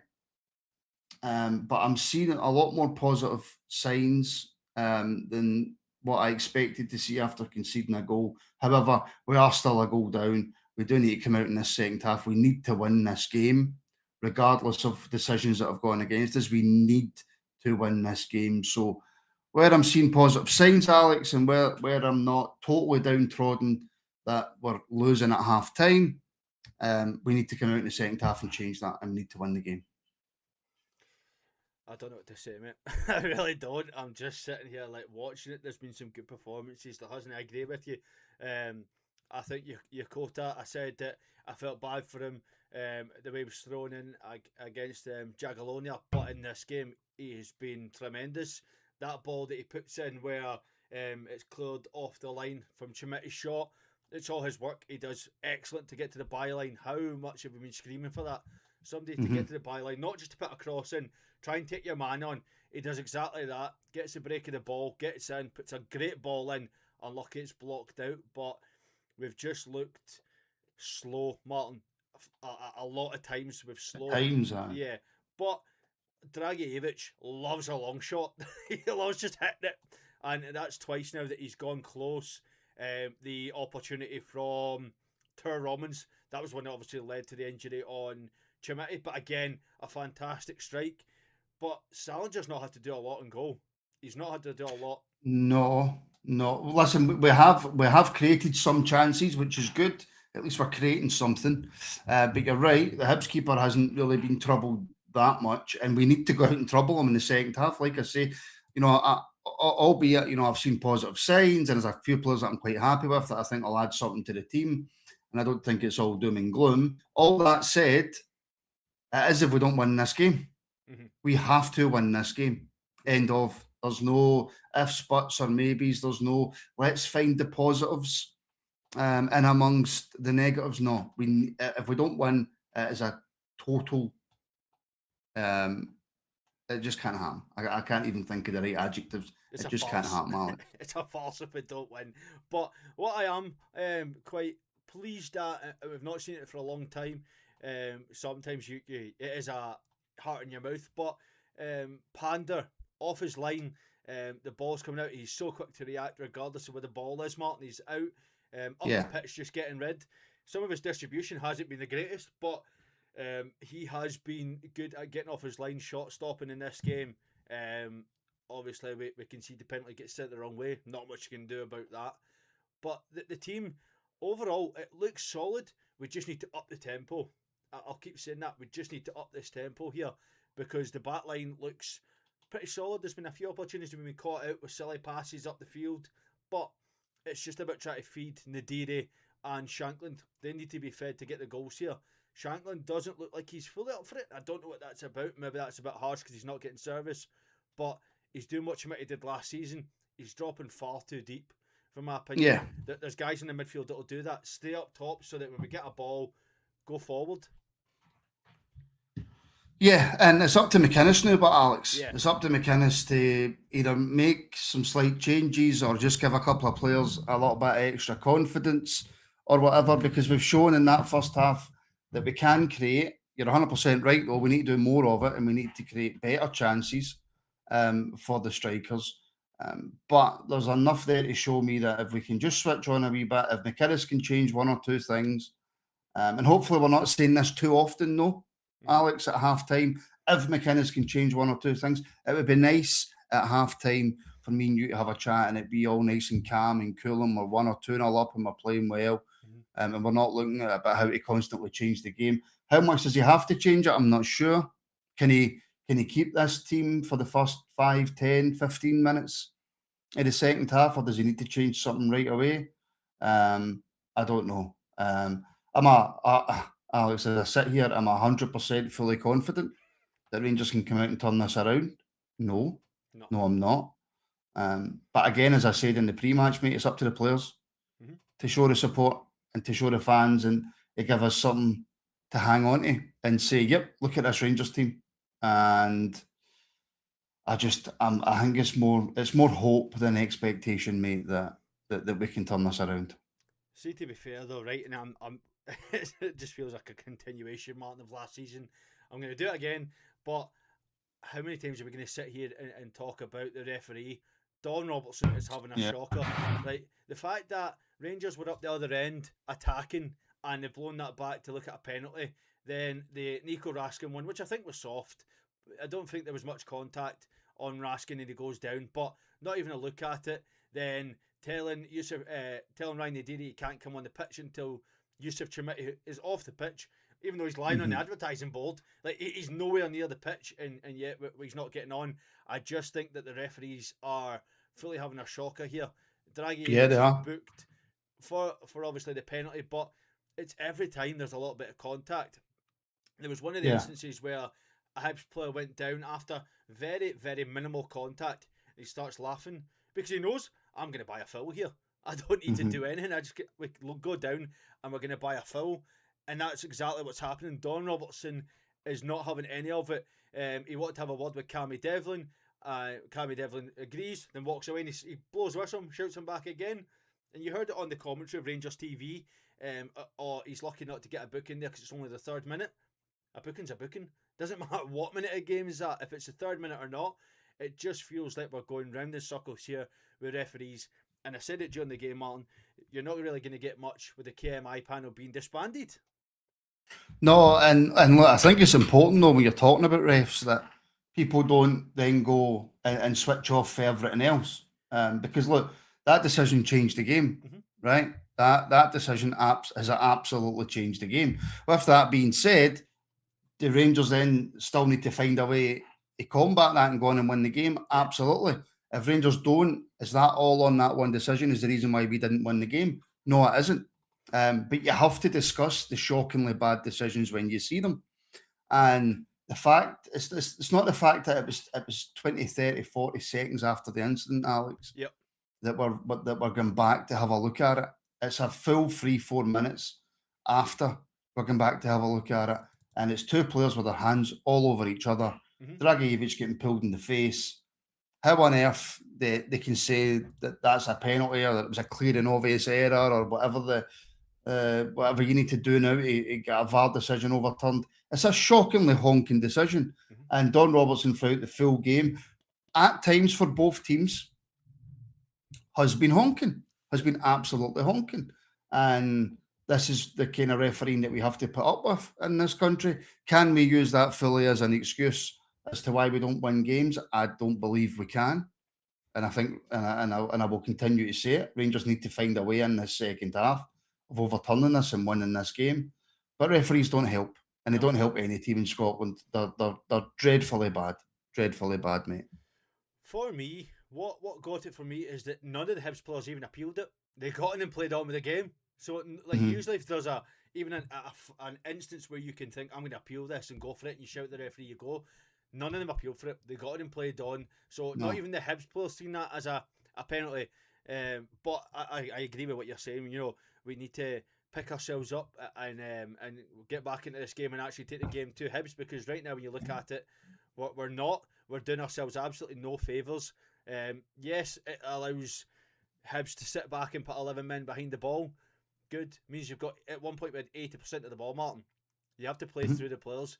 We've got all the time. We've got more players going for it, and yet we're doing nothing to actually show that we want to get a goal. We've had flashes, bar that, it's been absolutely nothing. It has. It's not been great in terms of the quality of chances created, mate. And look, like I say, it's all down to this second half. Now, for me, McInnes bolted down the tunnel at half time. So I think he's got plenty to say to these players. But yeah, it's just a worry, mate. It's the same conversations on every show, but the back and forths that we have is just always the same. And I keep repeating myself, we need this Rangers team to change that, and we need them to do it in the next 45 minutes, mate. Otherwise, you know the conversations that's going to be had on the reaction. You know the conversations that's going to be had on the phone-ins, and Yep. and you know what way it's going to go. It's going to be all Derek McInnes this, Derek McInnes that. Yeah. So yeah, do I see positive signs in amongst all the absolute dross? I do. Do I still, and I can't believe I need to actually say this on the 9th of August, do I still think Derek McInnes is the right man for the Rangers job? Yes, I do. Do I think there's a couple of really good players that's been brought in? Yes, I do. But am I still worried about where this Rangers team is and where the recruitment is and our position in this league? Yes, I am. I think he was running down the touchline to check on Yusuf Chamiti, but I do think he also just wants to get there as quickly as he has so he can go, right, get your arse in gear here. This isn't good enough. This is what we discussed, blah, blah, blah. I can see the likes of either Dujon, Sterling, McCrory coming on just because Dragicevic is on the yellow, and maybe the likes of either Gisama or Asgard coming on for Finlay. I think you'll want to try and get that left side up to scratch with the right. Do I think Gisama's the man? No, but it gets that little extra bit of pace just on the wing, and I think that's what I can see him doing. I hope, because the amount of times we've sat here, 5 subs at half time we made so far, I hope that we're sitting here going, give the team 5-10 minutes to see if we can turn it around. If not, make the subs as quickly as possible. But you hope that the players come out and go, right, do you know what? We had some okay opportunities, nothing too good, but let's go out here and actually put on a show in the second half. Let's get Salinger working for his money here. And actually, let's just take the game away from Dom Robertson, take all the limelight away from it, and actually put in a performance that the fans deserve to see, and get us back to a position where we can be winning 3-1, 2-1. I'd take a 2-1. See, you get that. Diamandi's on, Alex. Diamandi's on the park. So that'll probably be for Devlin, I'd imagine. I'm not sure. Bit weird that he's on. It must be for Devlin because Raskin's still on. Unless we've completely changed formation here.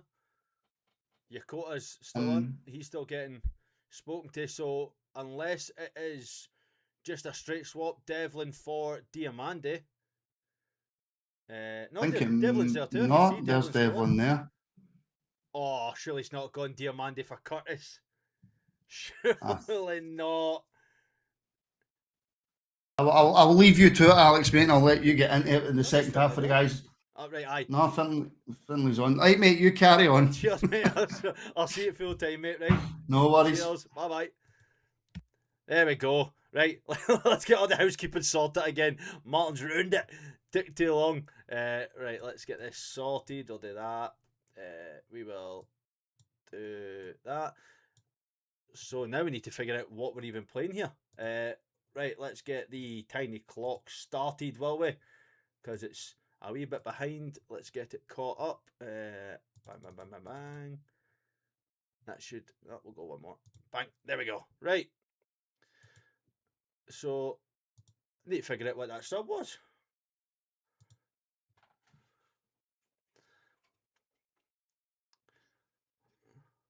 Oh, the first yellow card for Hibs.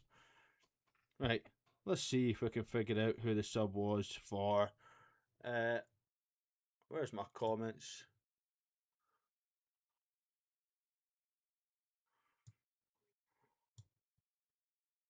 There we go. Dio for Drago. Right, okay.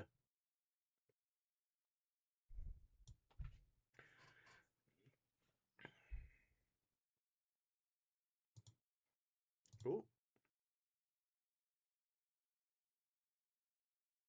There we go. So there you go. Diamante for Dragievich. I think Curtis is now right back.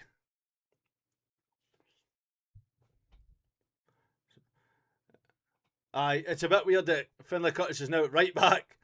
You're going to feel for him, but you just hope that it's a bit more pace out wide.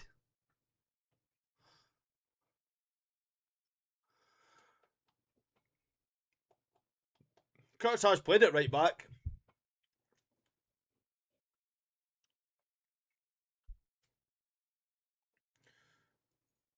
Aye, 75th minute, and then it's a sense of urgency.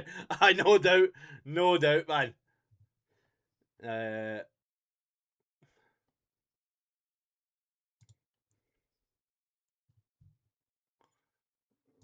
that. There we go.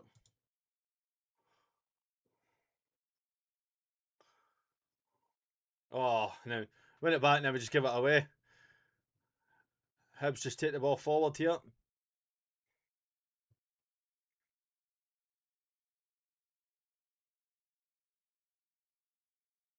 We've done well here though. Oh.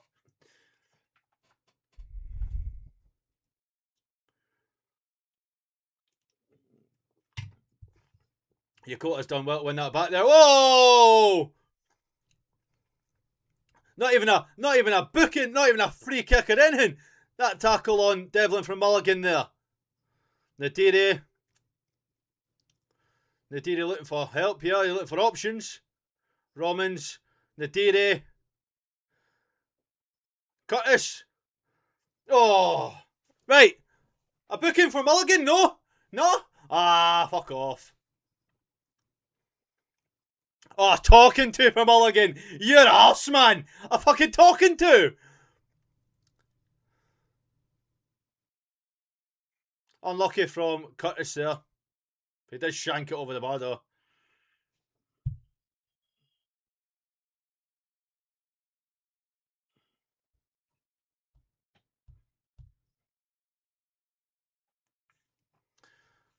Yakota. Finlay. Yakota.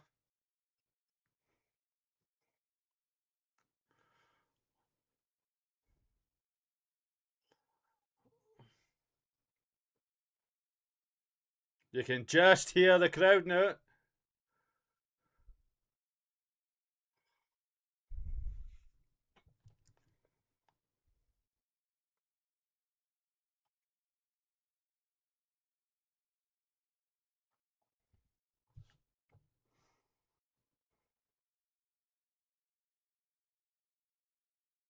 Yakota seems to be playing central, aye.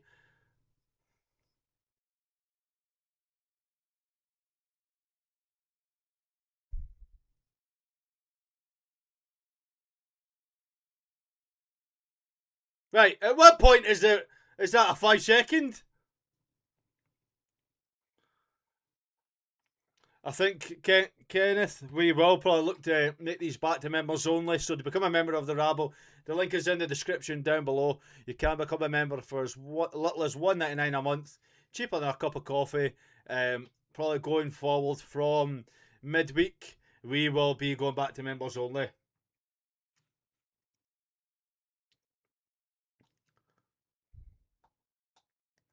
He's a spanner. Can he, mate? It's not up to me. Yakota.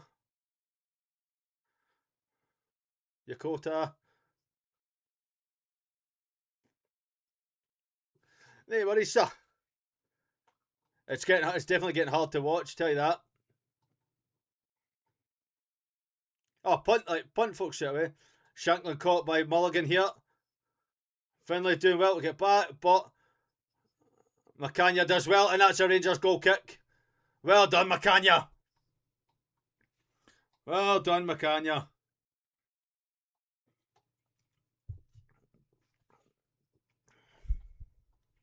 Shanklin just taking far too long. I'm sorry, but Shanklin just looks uninterested.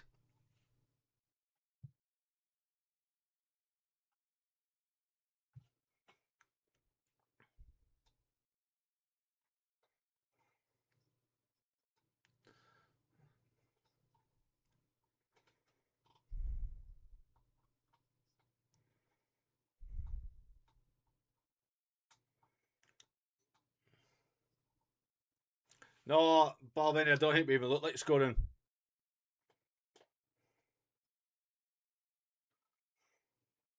Finlay, Yakota, McCanya, Dio, sorry. Curtis. Oh, Diamande. Oh, Salinger having to push that away there. Great opportunity there from Mohamed Diamande.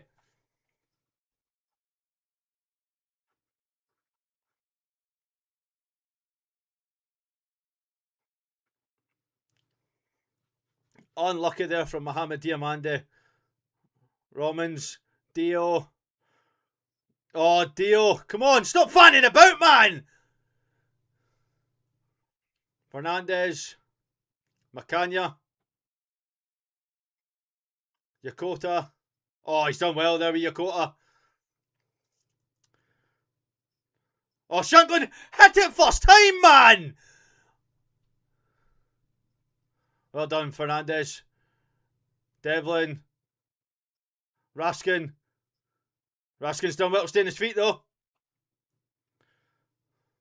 Yakota.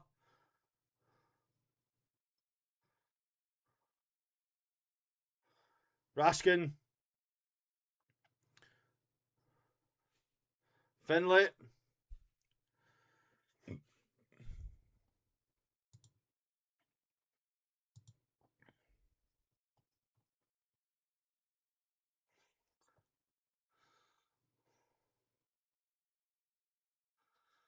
Oh.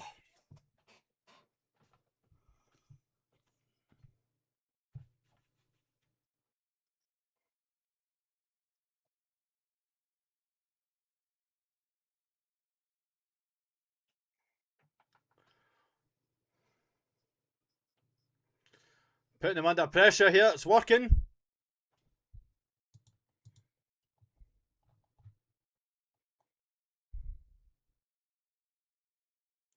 Stop hitting the finesse shot button. Oh, I love it. I said, good someone yet we brought on Dio. Macanya. Devlin. Curtis. Shankland. Yakota. Devlin.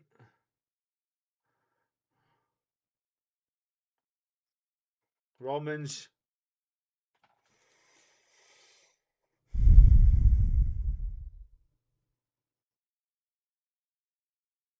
Macanya. Raskin. Yakota. Oh, great switch. Great switch out to Romans. And Romans just smashes it over the fucking bar.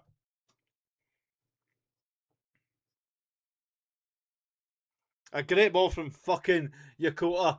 And he smashes it out.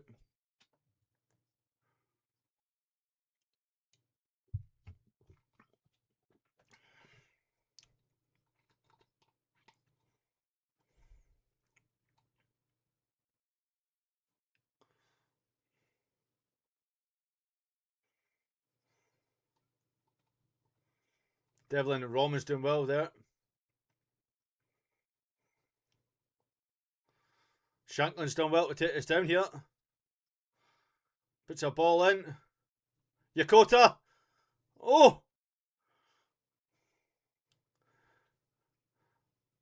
Raskin. Oh.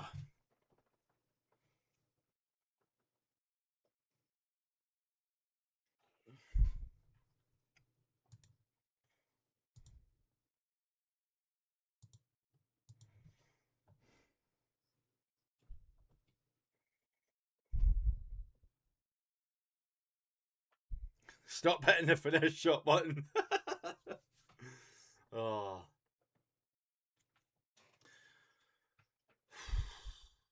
I remember there's about a 15-second delay though, Stephen, between me and you.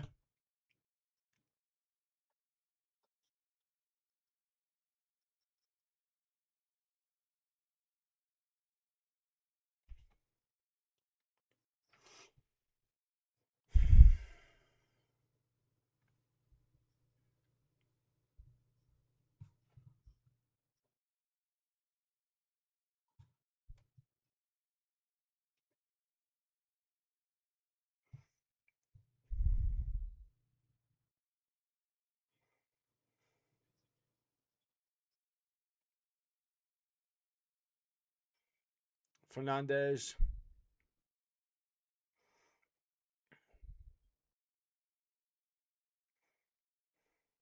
Macania puts the ball forward here. Raskin onto it.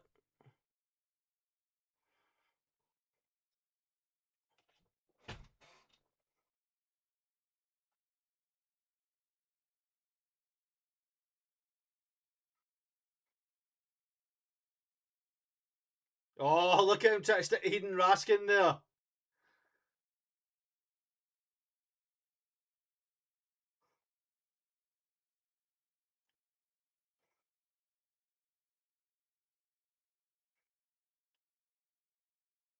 No!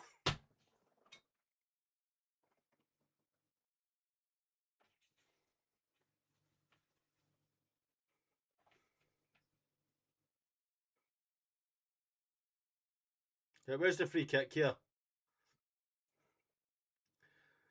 Aldo, I think you're right. I think you're right.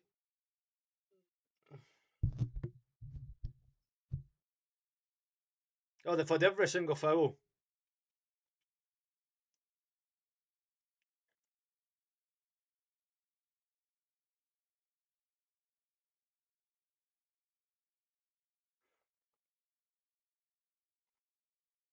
Ball in here from Hibs.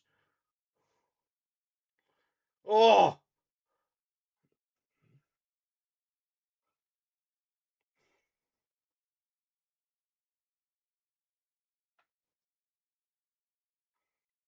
Oh, Finlay, man! Go fucking forward! Go forward, man!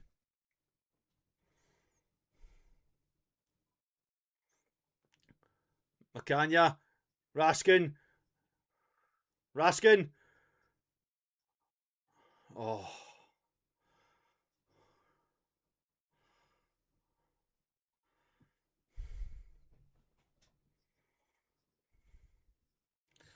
That is a fucking absolute waste, man. What a waste. Nadiri's waiting on the ball there.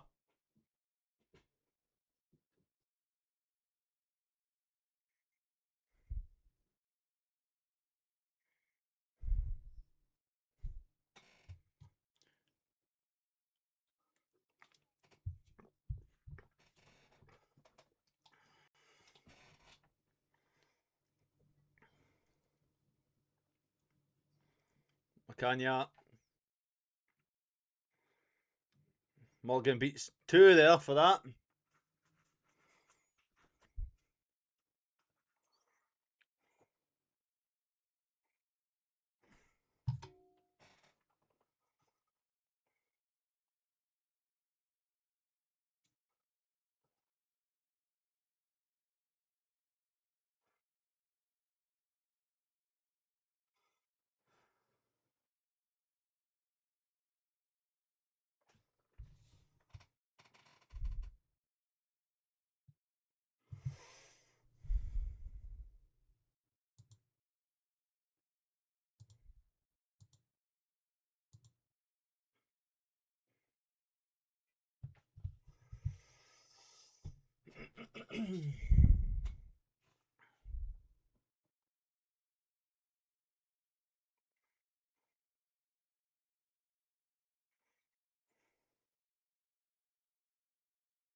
There's not even a talker booking here for Hibs.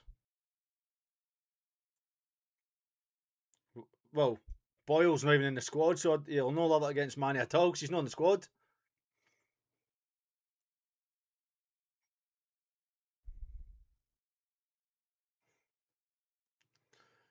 Shankland! Off the bar.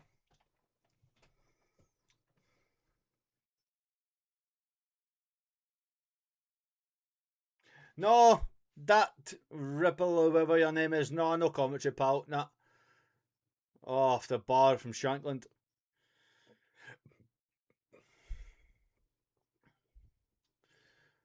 Finlay here with the corner. Finlay with the ball in. Oh, Manny gets his head onto it. Nadiri. Penalty, surely! Ah! No, of course not. Of course not. He's looking right at it to fucking nothing.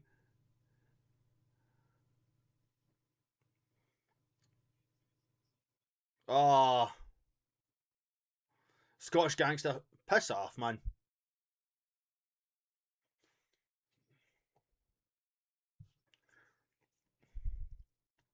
Aye, courses away with the hands. Aye. Oh, somebody get rid of that Scottish gangster as well, man.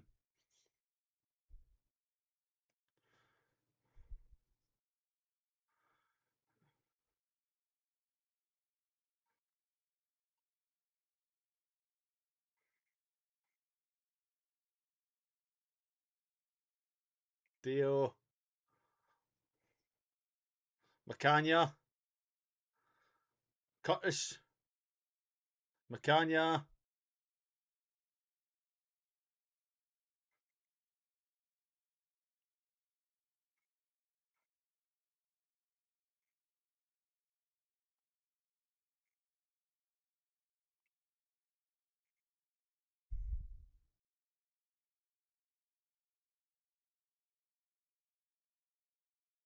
Oh, exactly. Should be booking for diving, eh?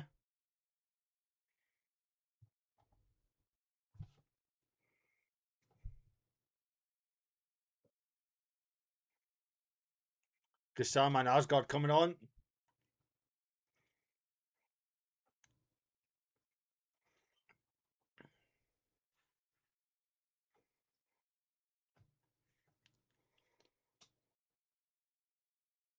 Romans and fucking Fernandez just running into each other. Fucking get forward, man. Finlay. Raskin. Yakota does well. Out to Dio. Romans making overlap here. Puts it in first time.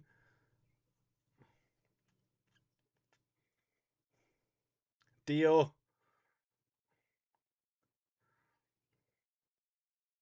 To Finlay. Yakota. Goes out wide to Romans.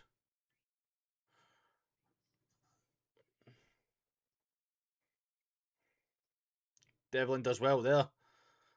Sure, that's a free kick.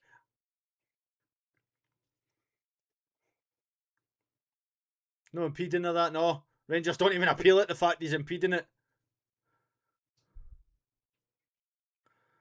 Well, Scottish, if you weren't coming in here trying to troll folk, you'd win, they get banned, pal. So that's your own fault.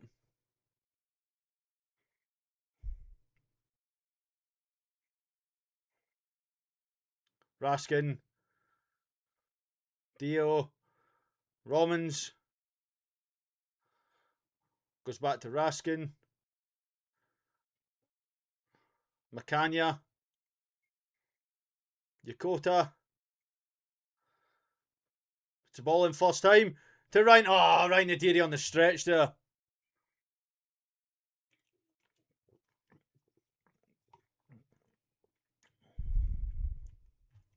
Wow, I just realised that he had two accounts. Wow. It's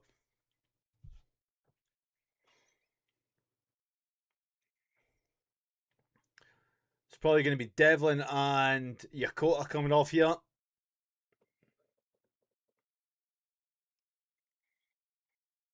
I wouldn't be taking them off though.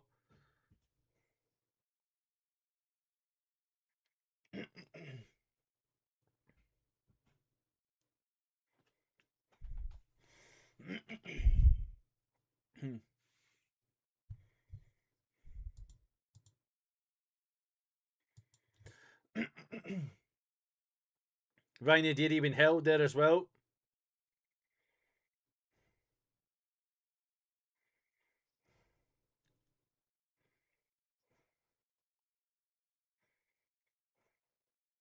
Devlin's done well there. Dio getting out muscled here.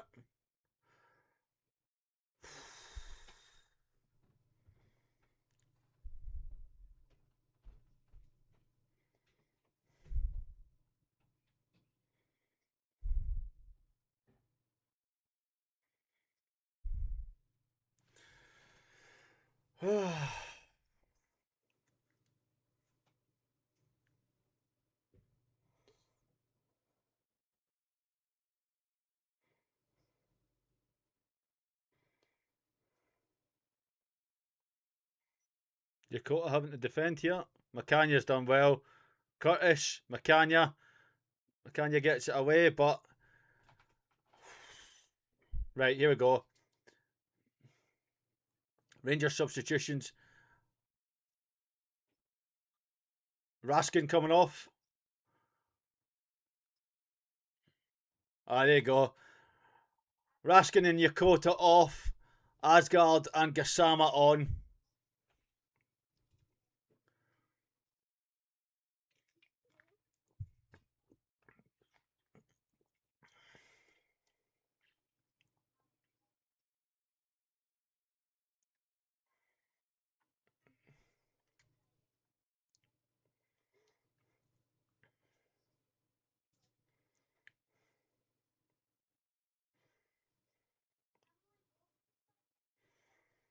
Yeah, Yokota's been phenomenal, by the way.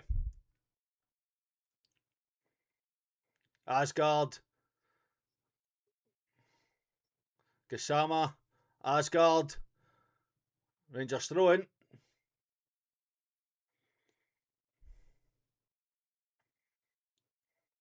Romans. Asgard. Gassama. Gassama's done well. Gives it back to Asgard. Asgard puts a ball in. Shankland unlucky. Shankland fighting for it. Dio. Oh. Unlucky there. 4 players on him trying to fight that there. 4 players on him fighting that there. Gassama. Devlin's brought down there. Nadiri. Shankland. Oh.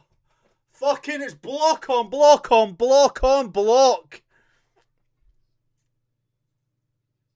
The free kick was given against Rangers. Oh, a free kick because Devlin's on the ground, aye. Wow.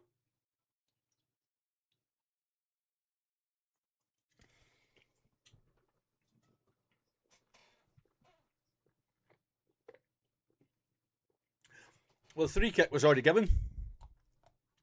Shocking.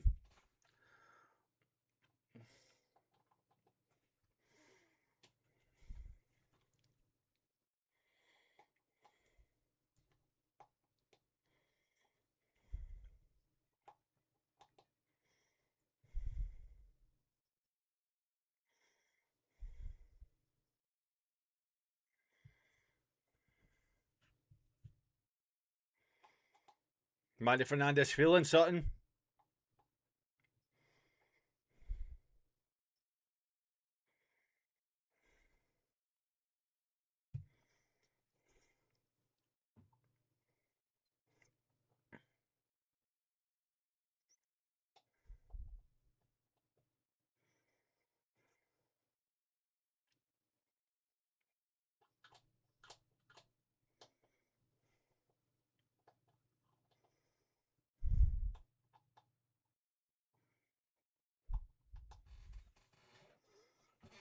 Oh, Jimmy McGrath claiming he's been injured here. Oh, oh, you're arse, man.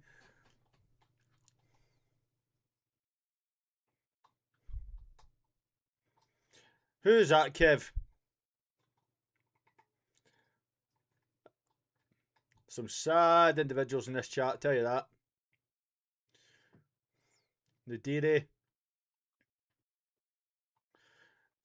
Right now we've got no width on that other side now that your coat has come off. Macania doing well just to muscle his man out of play here. Macania's done very well there. Very well from Macania. Right, should be getting booked for that. Kick the ball away. 71 minutes here at Ibrox. Still currently Hibs 1, Rangers 0.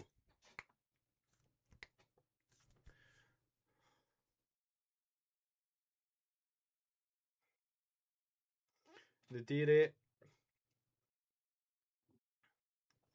McGrath loses the ball out to Gassama here. Gassama's fouled there, but nothing. Dio gives it to Asgard. Asgard. Romans. Romans swings one in. Nadiri. Oh, unlucky from Ryan Nadiri there.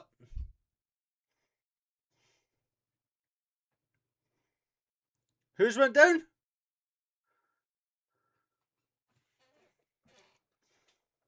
Oh, fucking, this is ridiculous, man. This is ridiculous, man.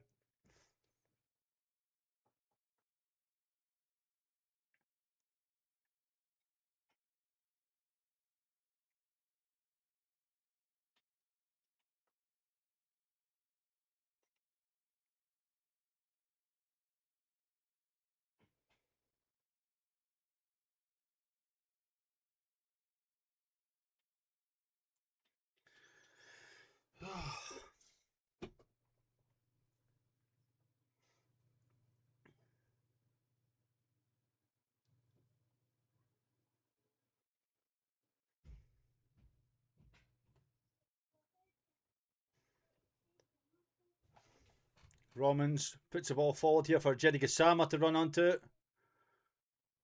It goes out for a Rangers throw in a dangerous position.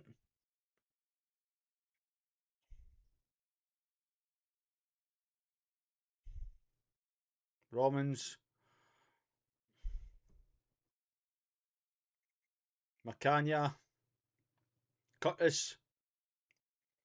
Macania. Don't go back. Don't go back. Oh, Fernandez. Gassama. Devlin.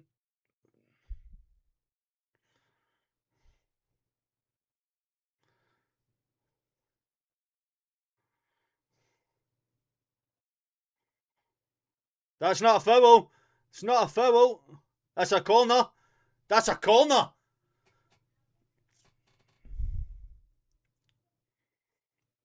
Obita tried to buy the foul there when there was no pressure on him to.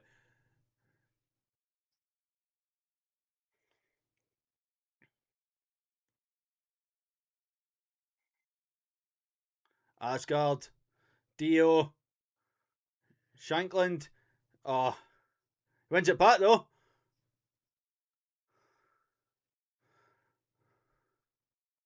Nothing given though.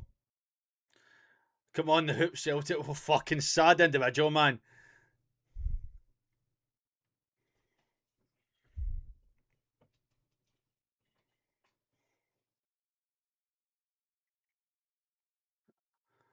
Oh, Taylor unlucky.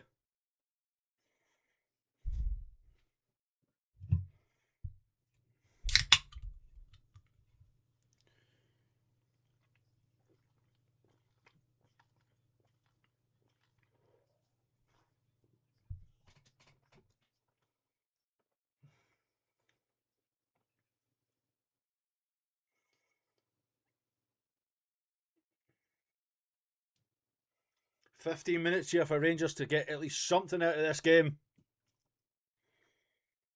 Oh, JS Cycles. Just, don't know, just managed it.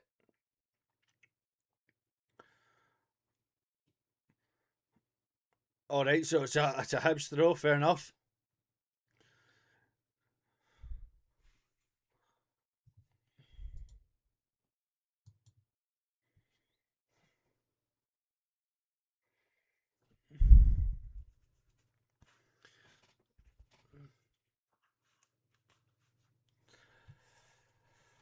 What a name, Fergal, man.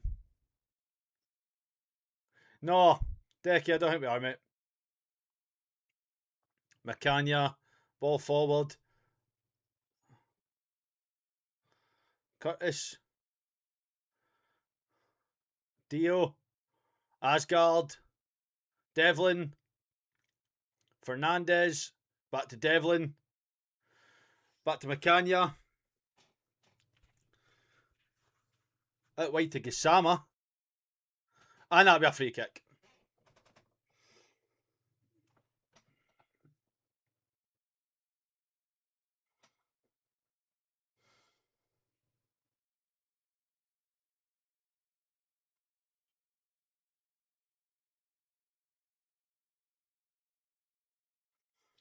Hey, bother, Paul. Your comment's fucking stupid, yet you still made it.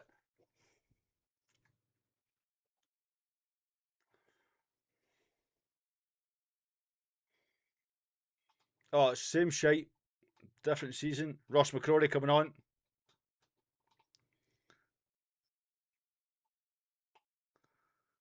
Right, kill me. Kasama. Oh, Nadiri! Oh, that's a glorious opportunity for Nadiri there. Oh.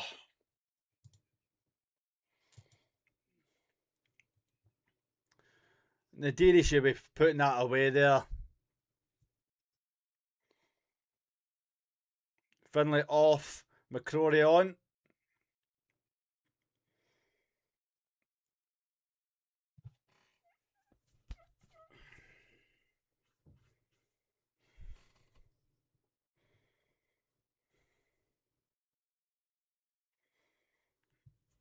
No, John, we're not.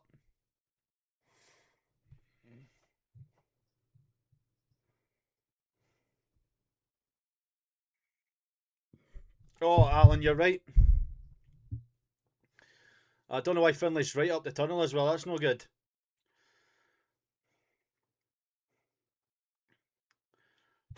Unlucky there for Dio.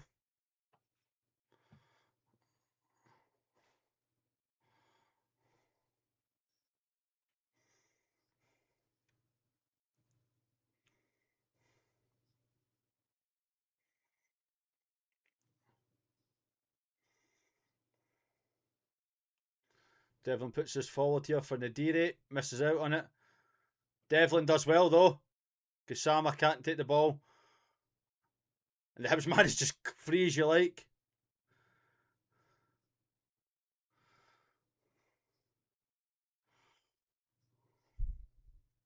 I think the season is a write-off, to be fair.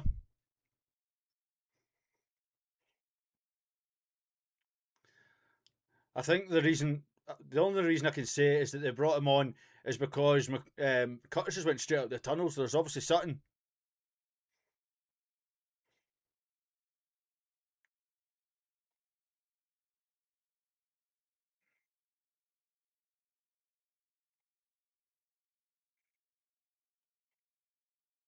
Oh, Macanya's done well there.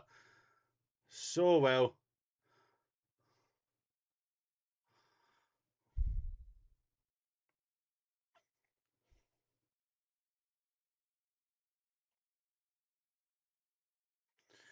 Well, Andrew, we scored.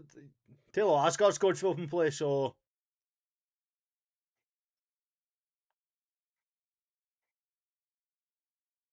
Tara Romans, Taylor Asgard.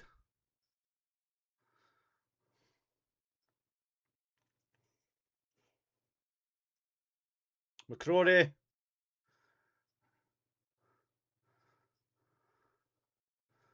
Kusama! Oh! Unlucky. Unlucky.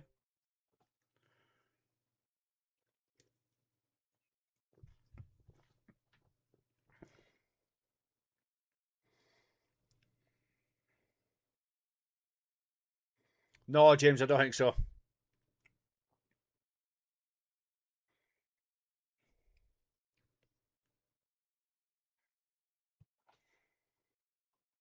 Ball in.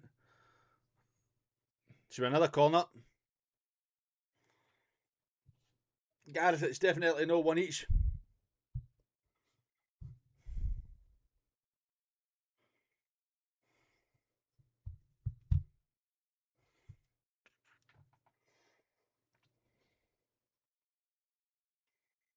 Ball in again. Fernandez. Diamande.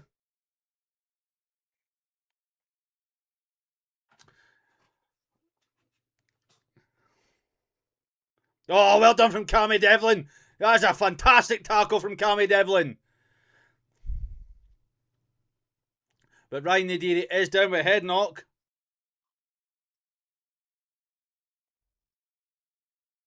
McCrory is down. But yeah, we played on though. Gel, it's definitely not one each.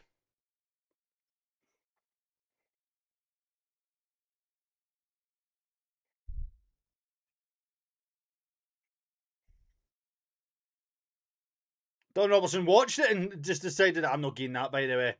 Because he was looking right at it. Looking right at it and decides not to give it.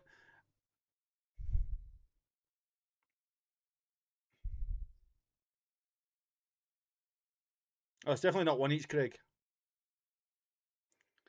It's funny how he's not even stopped that there. But he was quick to give the penalty though.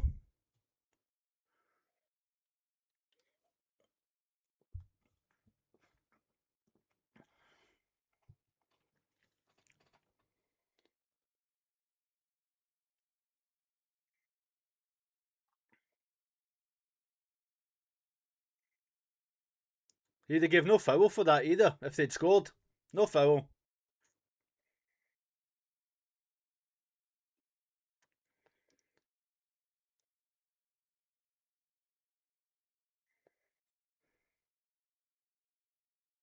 Man of match is the Shuki Yokota.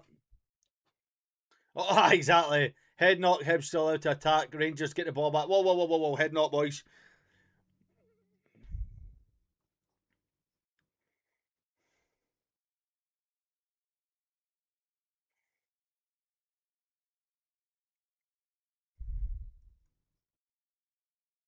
I don't know, Rab. I'm going to have to do this all season, I think, by the way.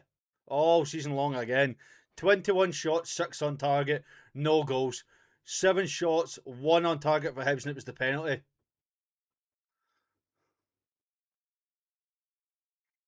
Asgard done well to intercept this year.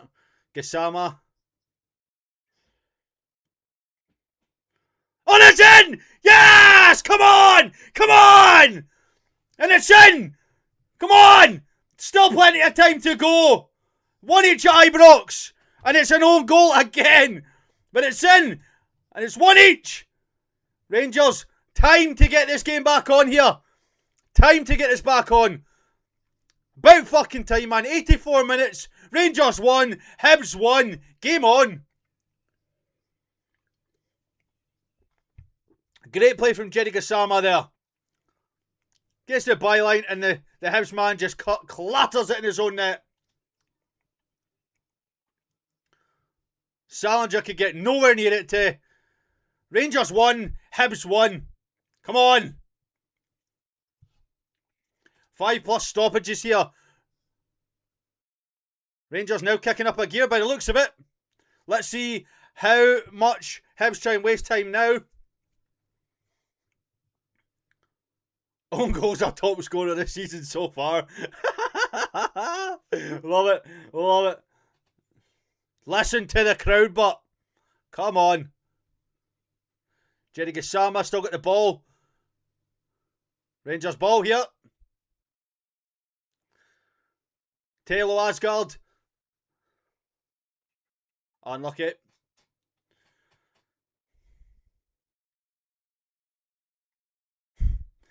You can still shite regardless, but it's one each here. Some finished by the Hibs lad, to be fair.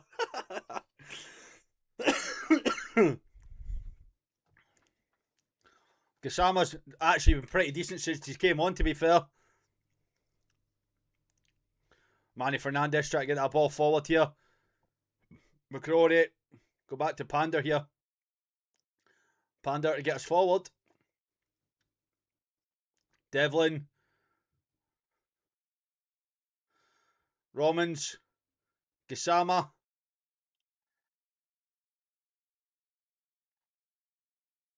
Oh, Gisama's done well there. Gets away from his man. He's fouled. Where's the free kick? I was away to fucking say. 22 shots. Because 6 on target and a goal. Diamande. Devlin. Gisama. Romans. Romans with the ball in. Decent ball. Oh! McCrory. Oh! Salinger having to save it again. Hibs are blowing out their arse now, by the way. Shankland unlucky again.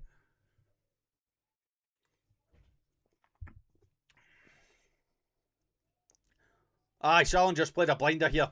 Can't deny it. Macania. Fernandez. Diamande. Gisama. Gives it to Dio. Dio to Romans. Romans does well to fight for this here. He's done well. That's a Rangers throw in.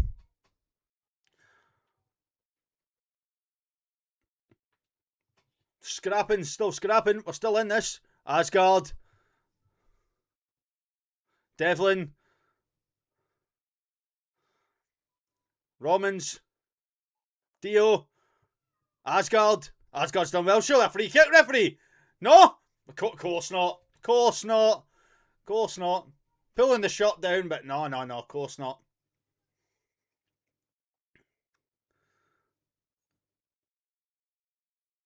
Gisama again on the wing here.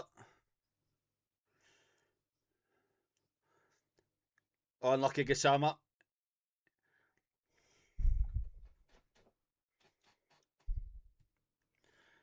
Eight minutes added. Hibs making another sub here.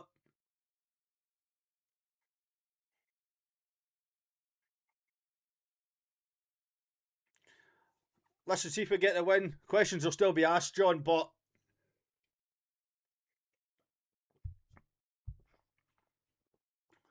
I'd say maybe 5 added on. Gisama definitely has made a difference on that side, by the way. He's definitely made a difference on this left-hand side. Romans with a long throw in here. Wins the ball again. Nadiri. Shankland. Nadiri fighting for it. Rangers need to be careful with this. McCrory does well. Well done, McCrory. Diamande. Asgard. Romans.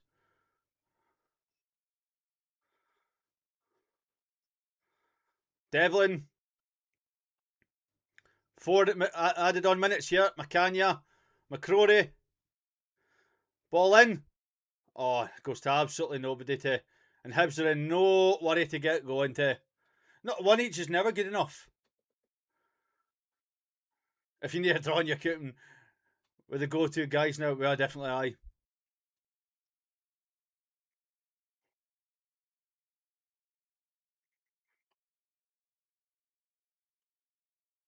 Rogers, for fuck's sake.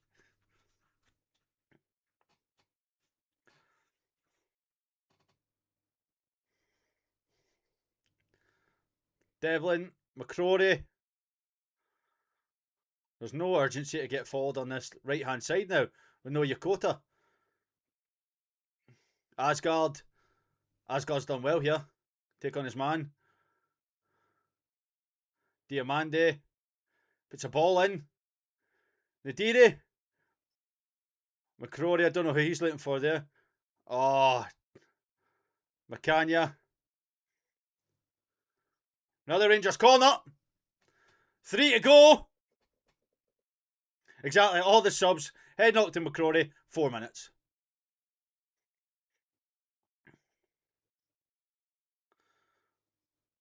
Taylor Asgard to take the corner here.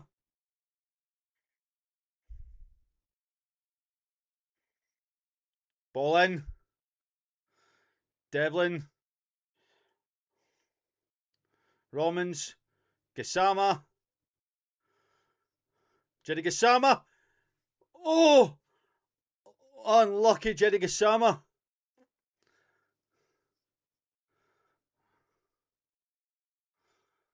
Oh, Salinger. Alright, Stephen. No bosser. Rangers could get caught out here. 2-1. 2-1 Hibs. 2-1 Hibs. 2-1 Hibs. 2-1 Hibs.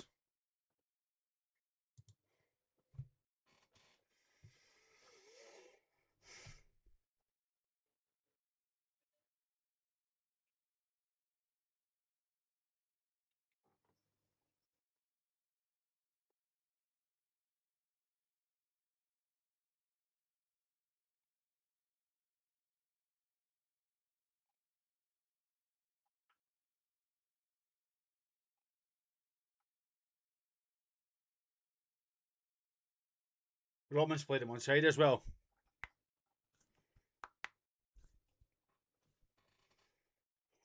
Fucking absolutely shocking. Massive deflection as well.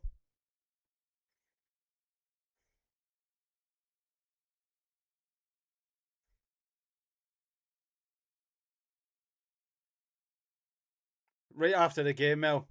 Straight away.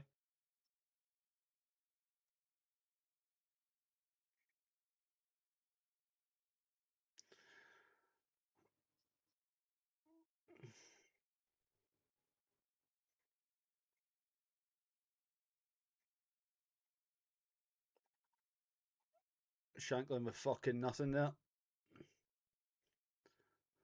McCrory.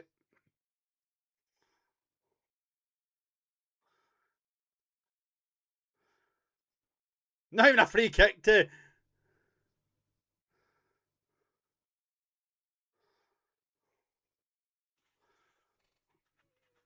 That'll be that. That will be that.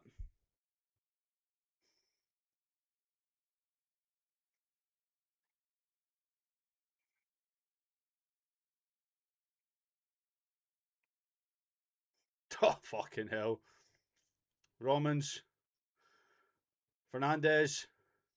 Gassama. Nadiri. And that's it. Game done.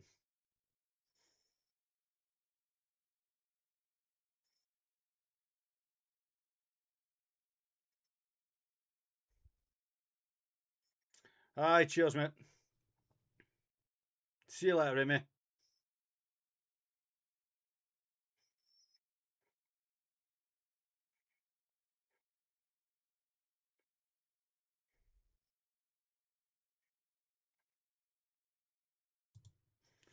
Unbelievable, by the way.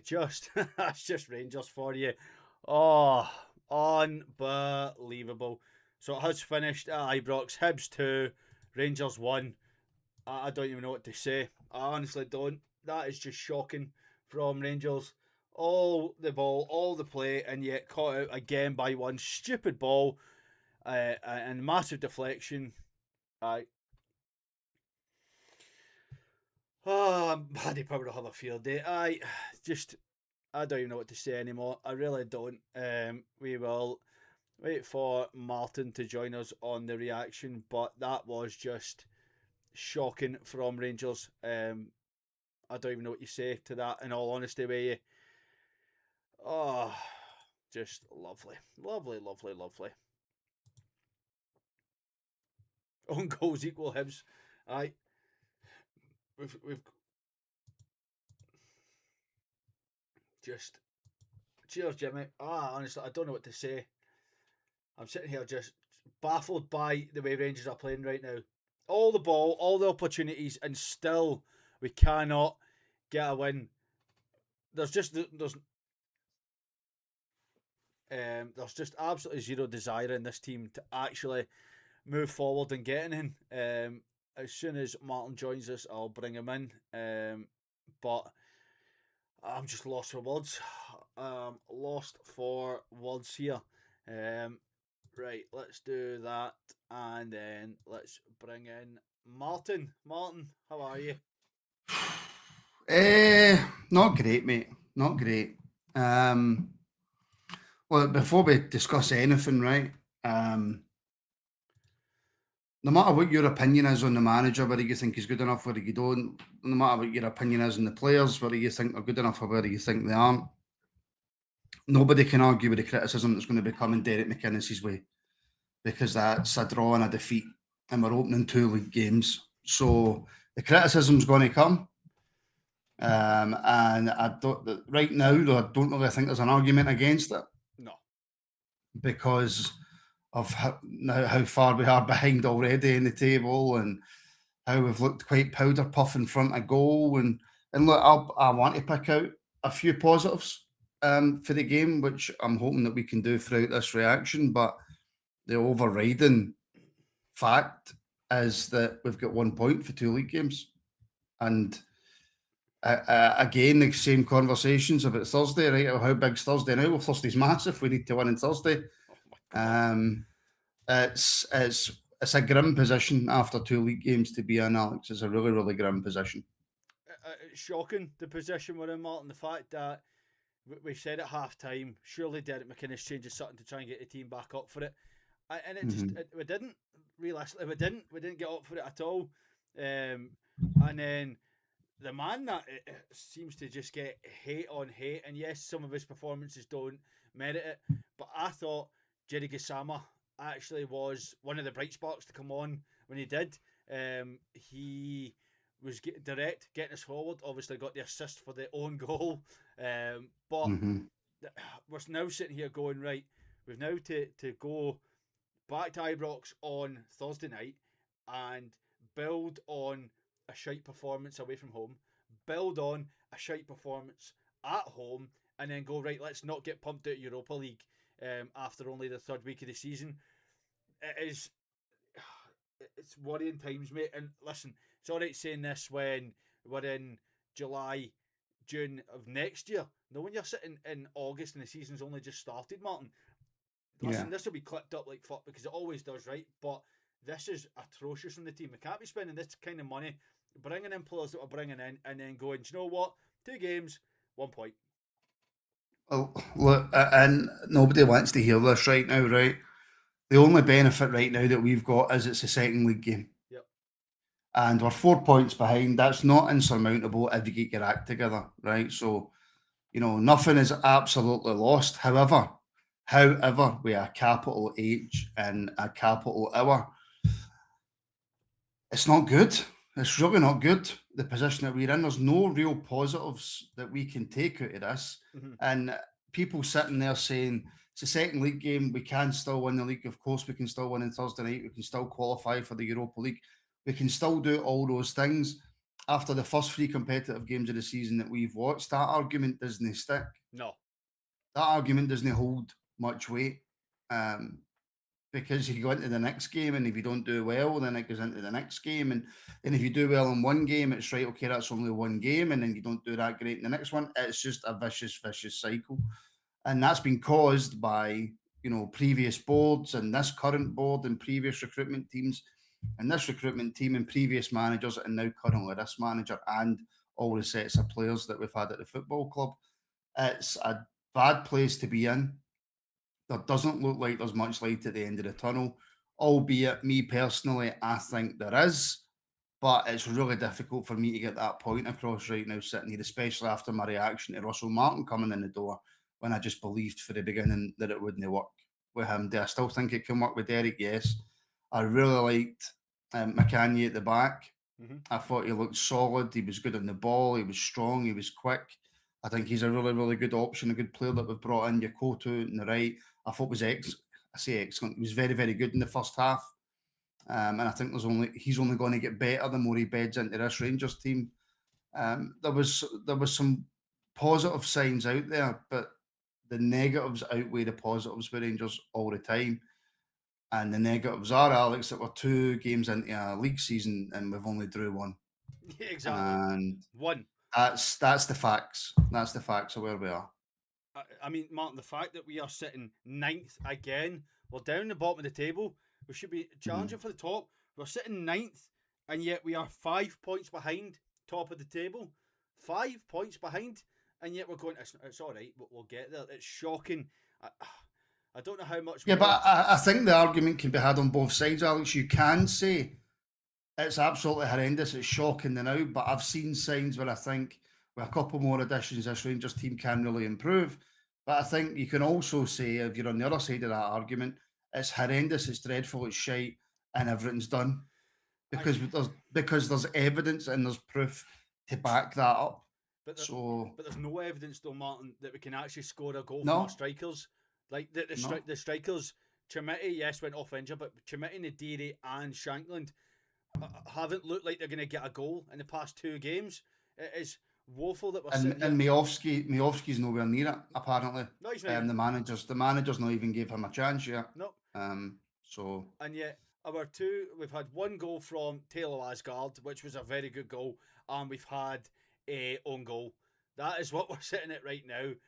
We have got a $4.99 super chat from Vix. Heard somewhere McInnes is the only manager in the title. He's literally head coach, and recruitment is more in charge than we thought. Listen, that kind of stuff's always going to come out when you're not doing well. If we had won the first 2 games, would anybody care? I don't think they would. I don't believe that to be true anyway, Vix. He is the manager. It's not just in title, and he's got a lot to say about what goes on. And I think that line could be used for people that want to defend Derek McInnes and say, well, look, he doesn't actually have any say on what players come in or what goes on behind the scenes, so he has to play with the cards that he's dealt. I don't believe that's true, though. I really, really don't believe that's true. But Vix, thank you very much for the support. Honestly, I don't know what to say, mate. I don't know what to say. I'm sitting here going, where do we pick out any good points from that? I do agree with you. McCann looked very good. He looked like he didn't really get out of second gear. And honestly, looked like a strong defender that was just comfortable on the ball. I think it's going to be harsh, but there's going to be a lot of criticism for Ivar Pandur. Couldn't do anything with the second goal. Massive deflection, took it away from him. The goals that he's conceded, really, I don't think he's at fault for any of the goals he's conceded so far. But he's got a very shaky defence in front of him. I don't think it was right to put Finlay Curtis at right back. That just didn't look like it was working at all. When Yokota came off, there was absolutely no width, Martin, on that right-hand side whatsoever. Everything had to come down the left, because anytime you got the ball to McCrory, or even when it was Curtis, they just cut inside, passed the ball to like Diamande, to Macania, to Fernandez, or Devlin, and wanted them to create. Whereas when it was on the left-hand side, the ball was between 3 players, and it was a ball in the box. Yeah. Yeah, mate, look, the all-round play, it's a hard one, right? Because I actually do think at times today we actually played quite well. I thought the movement was good in certain aspects of the game. I thought we created a few chances. You mentioned it earlier. You know, Gassama coming on. A lot of people, and that was a brave decision for Derek McInnes, right? Because there's a lot of people, me as well, who when he was coming on was going, what are you doing? Have you not watched any of the previous Rangers games that he's been involved in? But I thought he was lively. I thought he obviously, like you say, he creates the own goal. He has a few good shots in there. He looked a lot more as if he wanted to be here the day as well. He looked a lot more up for it. Yep. So that turned out to be quite a good sub with Derek McInnes, but it wasn't enough. It really wasn't enough. And yeah, we had most of the ball. Yeah, we had most of the play. Yeah, we created most of the chances, but we lost the game. Exactly. There is a £5 super chat from Aldo Penny. McInnes is a FUD. I said he'd be out by November. I hope I'm right, because that was dross again. Aldo, thank you very much for that £5 super chat. Let's let Martin dissect that one. Do you know what though? Look, everybody's entitled. I'm not going to sit here and go anybody's opinion's wrong, because who am I to tell anybody their opinion's wrong? I would never do that. But Aldo, your opinion's wrong. No, look, it's not been a great start. And Derek McInnes, whether you're a fan or not, you've got to admit he's already on the back foot. That's just the reality of being the Rangers manager, unfortunately. I think he will get it. I think he will get it right. I think he will, and I know everybody hates this phrase. I think he will learn from his mistakes that he's made so far. I think we looked better today, albeit we lost the game. So I completely understand. People will be shouting at me, saying, "Martin, I don't care. We lost the game," and I have no argument against that. But I still feel that McInnes will get it right. Will he get it right in time, though, Alex? I don't know. Mate, I honestly don't know either. I have had to turn my mic up. There's quite a lot of people saying my mic isn't working, so I don't know. It's anytime Martin joins, he breaks my stuff. It's just Martin. Blame him. Listen, I agree that the manager deserves time. Look how long we gave Russell Martin, and then we got Danny Rowell in, right? But for me, Derek McInnes has to turn this around and turn it around quickly. There can't be, right, let's go at home, play Jagiellonia and get beat, and then we've got Hibs in the St Mirren, in the cup, and we get beat. We can't be sitting here going, right, you can turn it around by November, December. No, he needs to be in the No, he next has couple to of get it games. done quickly. You're right. You're 100% right. It has to be the next couple of games, because see, if not, the hype or the love for Derek McInnes is going to be drained away from 99% of the fan base. He's going to get booed on the touchline. That boo is then going to be directed towards Andrew Kavanagh for keeping him in position, and you just think that if we don't get the players in quick enough, it is going to be a bit of a horrible place, Ibrox, because all the booing is going to go towards the players, but he will bear the brunt of it, Martin. Mm-hmm. Yeah, of course he will. He's the manager. He's in charge. He's the boss. It's. I don't want us to keep repeating the same conversations, Alex. But it feels as though not only month after month, week after week, year after year, it's show after show, it's minute after minute. I don't really know how much more emphasis we can put on the fact that every single negative Rangers supporter out there who right now is shouting and spewing across social media, they're the ones right now that are in the right. Aye, and they've got a point, Martin. Of course they've got, of course. And I mean, but my argument is, Alex, right now, unless you are 100% convinced, and if you've got the courage of your convictions, more power to you. I had it with Russell Martin, like many other people did, right? But I just don't believe that the way to fix all this is to go and sack the manager again. No matter, and I say this knowing that I'm going to be in the super minority here, right? I don't think it matters how bad it gets. I really, really don't think it matters how bad it gets. I think we need to give somebody a full season. Yeah. And when I say how bad it gets, I mean, obviously there's levels to that. But if we are rubbish this season, and I mean rubbish this season, and I mean 4th, 5th rubbish, if it gets below that, then obviously, look, there's only so much you can take. I think no matter how bad it gets, Alex, we need to give McInnes time, and we need to give him a couple of windows, and we need to try that option rather than the option of October sacked, because it's just, that's not worked. No, that's really not worked. So what else can we do? We need to get the right players in that actually know how to play. I will say there is a couple of super chats here. One from Scotsy. Thank you very much for the 199 super chat. I'm pissing out about not selling players for new ones. Well, Yusuf Chimiti, that we will talk about in a minute, obviously went down injured. To believe the bids, we've thrown away 25 million because he might be out for a little while as he had to be stretchered off. And another super chat from Charles the Ripple, another 199. The ref's a bigger fan than you, Martin. Well, we can all agree on that one. But that is very true. We just hope that it's not a long injury for Yusuf Chimiti. We have, don't worry, we'll win our next bounce game from Josh Weir. Thank you very much for that super chat. And David Carlisle, criminal playing Drago at right back, clueless. I think we can see Drago moving into the middle because he looked very good link up with Yokota on the right hand side. I can definitely see him be moved into the middle. But there's Yeah. some interesting points there, Martin. Obviously, a lot of people not happy that the referee had a bit of a stinker. We said that at half time, and he especially did in the second half. When you look at the head knock on Rush McCrory, he allowed Hibs to continue attacking, and it was only when Cammy Devlin got the tackle and put the ball into play, he then decided to stop it for the head knock. And Ross McCrory needed treatment because he had a cut right below his eye. Mm-hmm.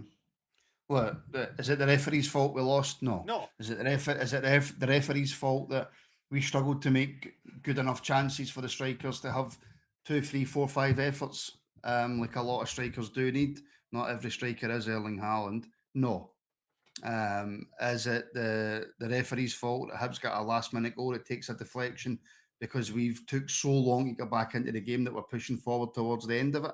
No, that's not the referee's fault. What is the referee's fault and the linesman's fault and the VAR official's fault is their performance today, Yeah. which was honking. It was terrible. Mm-hmm.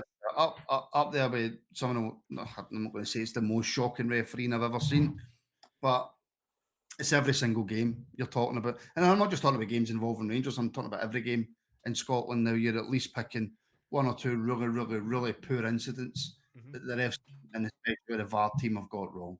It's a never ending cycle that isn't going to change. No matter how much we bitch and moan about it. So we need to get not that we need to get over it, not that we need to accept it, No. but we accept that it's going to happen and that we need to play the best levels that we can to win games. And right now, we're not doing that.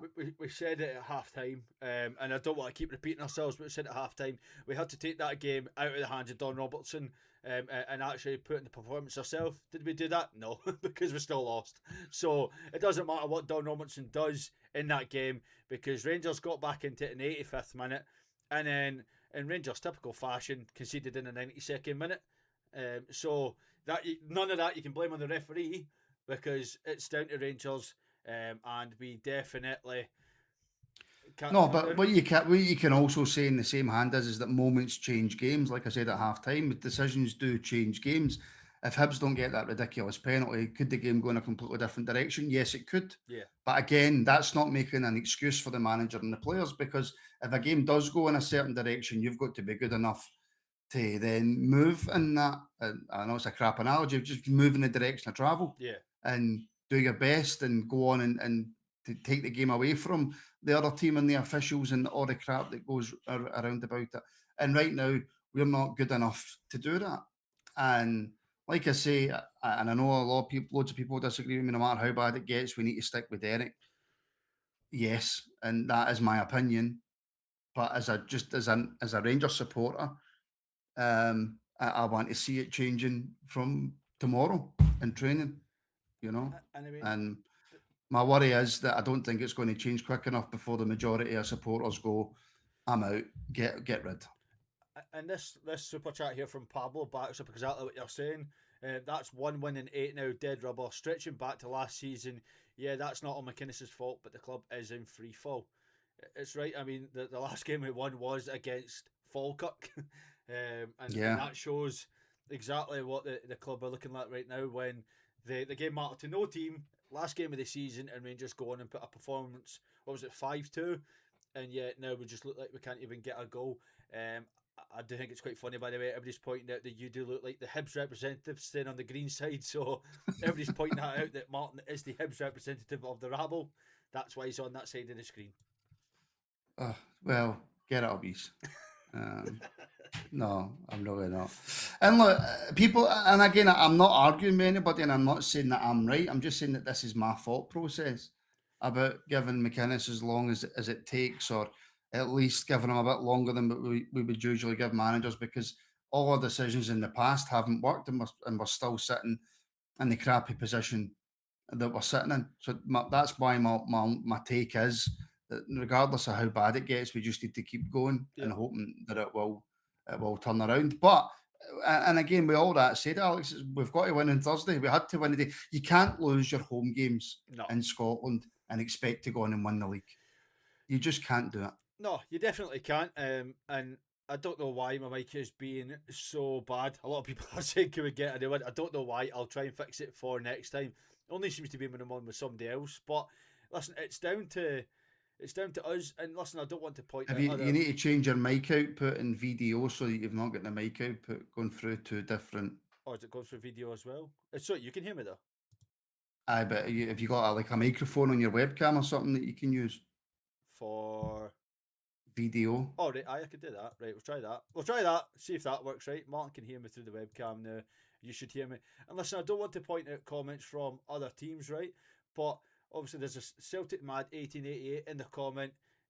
A lot of times you will get fans from rival clubs coming in and laughing about it, but even he's saying it was never a penalty. So, when that's what Scottish football's saying, well, listen, you can actually see the fact that the refs aren't getting it right when somebody from a rival club is coming in and saying on your reaction that that's never a penalty. And let's be honest, it wasn't, but that isn't and I'm going to say it right now, Martin, that isn't a penalty that just happens against Rangers. That happens against every team all season long.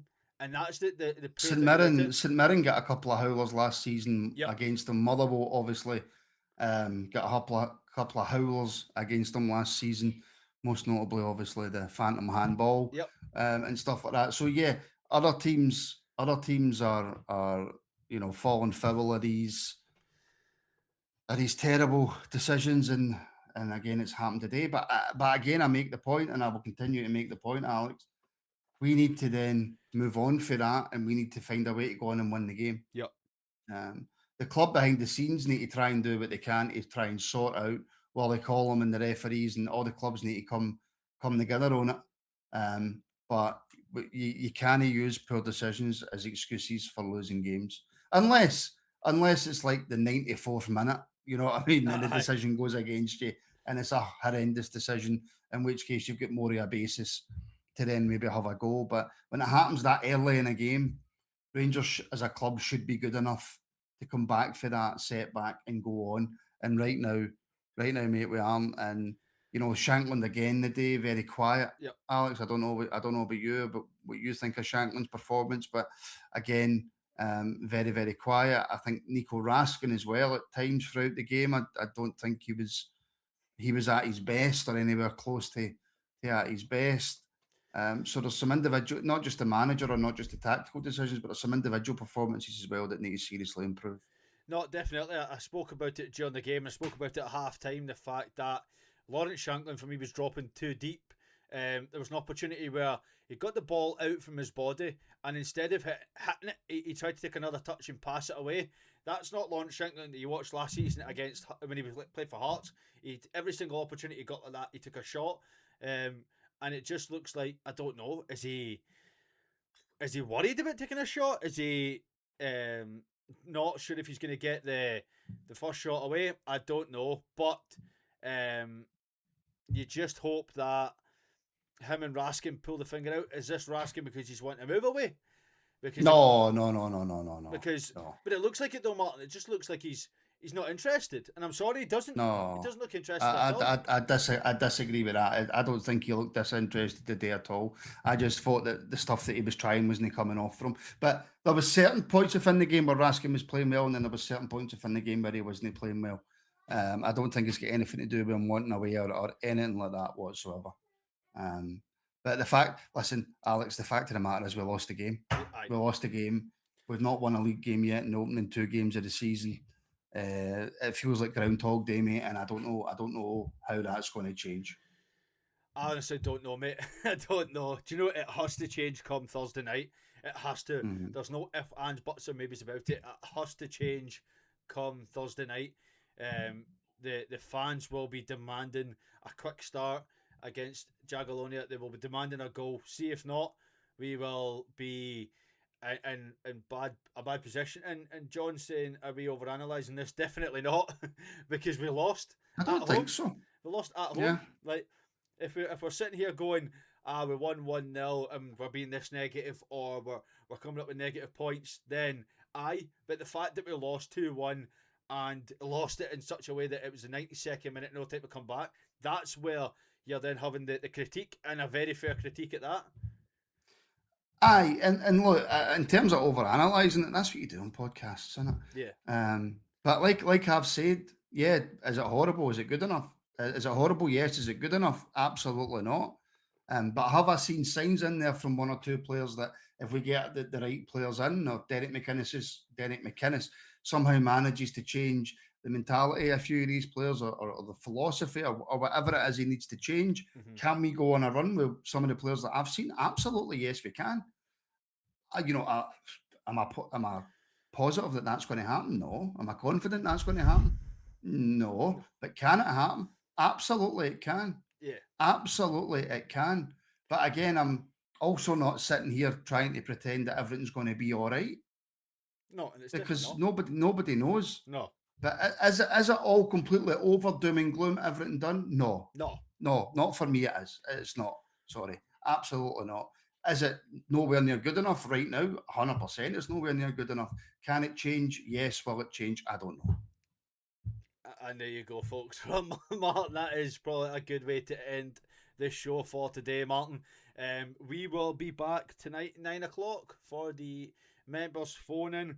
That will be Kieran and Trevor tonight at 9 o'clock.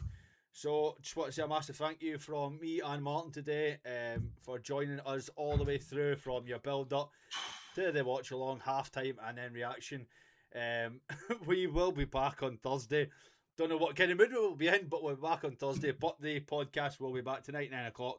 And then all of your shows, the morning phone-ins, Monday night shows, the women's show, the lot. So if you want to become a member of the podcast, the links are down below. You can join up for as little as $1.99 a month, and you can get all the extra members content.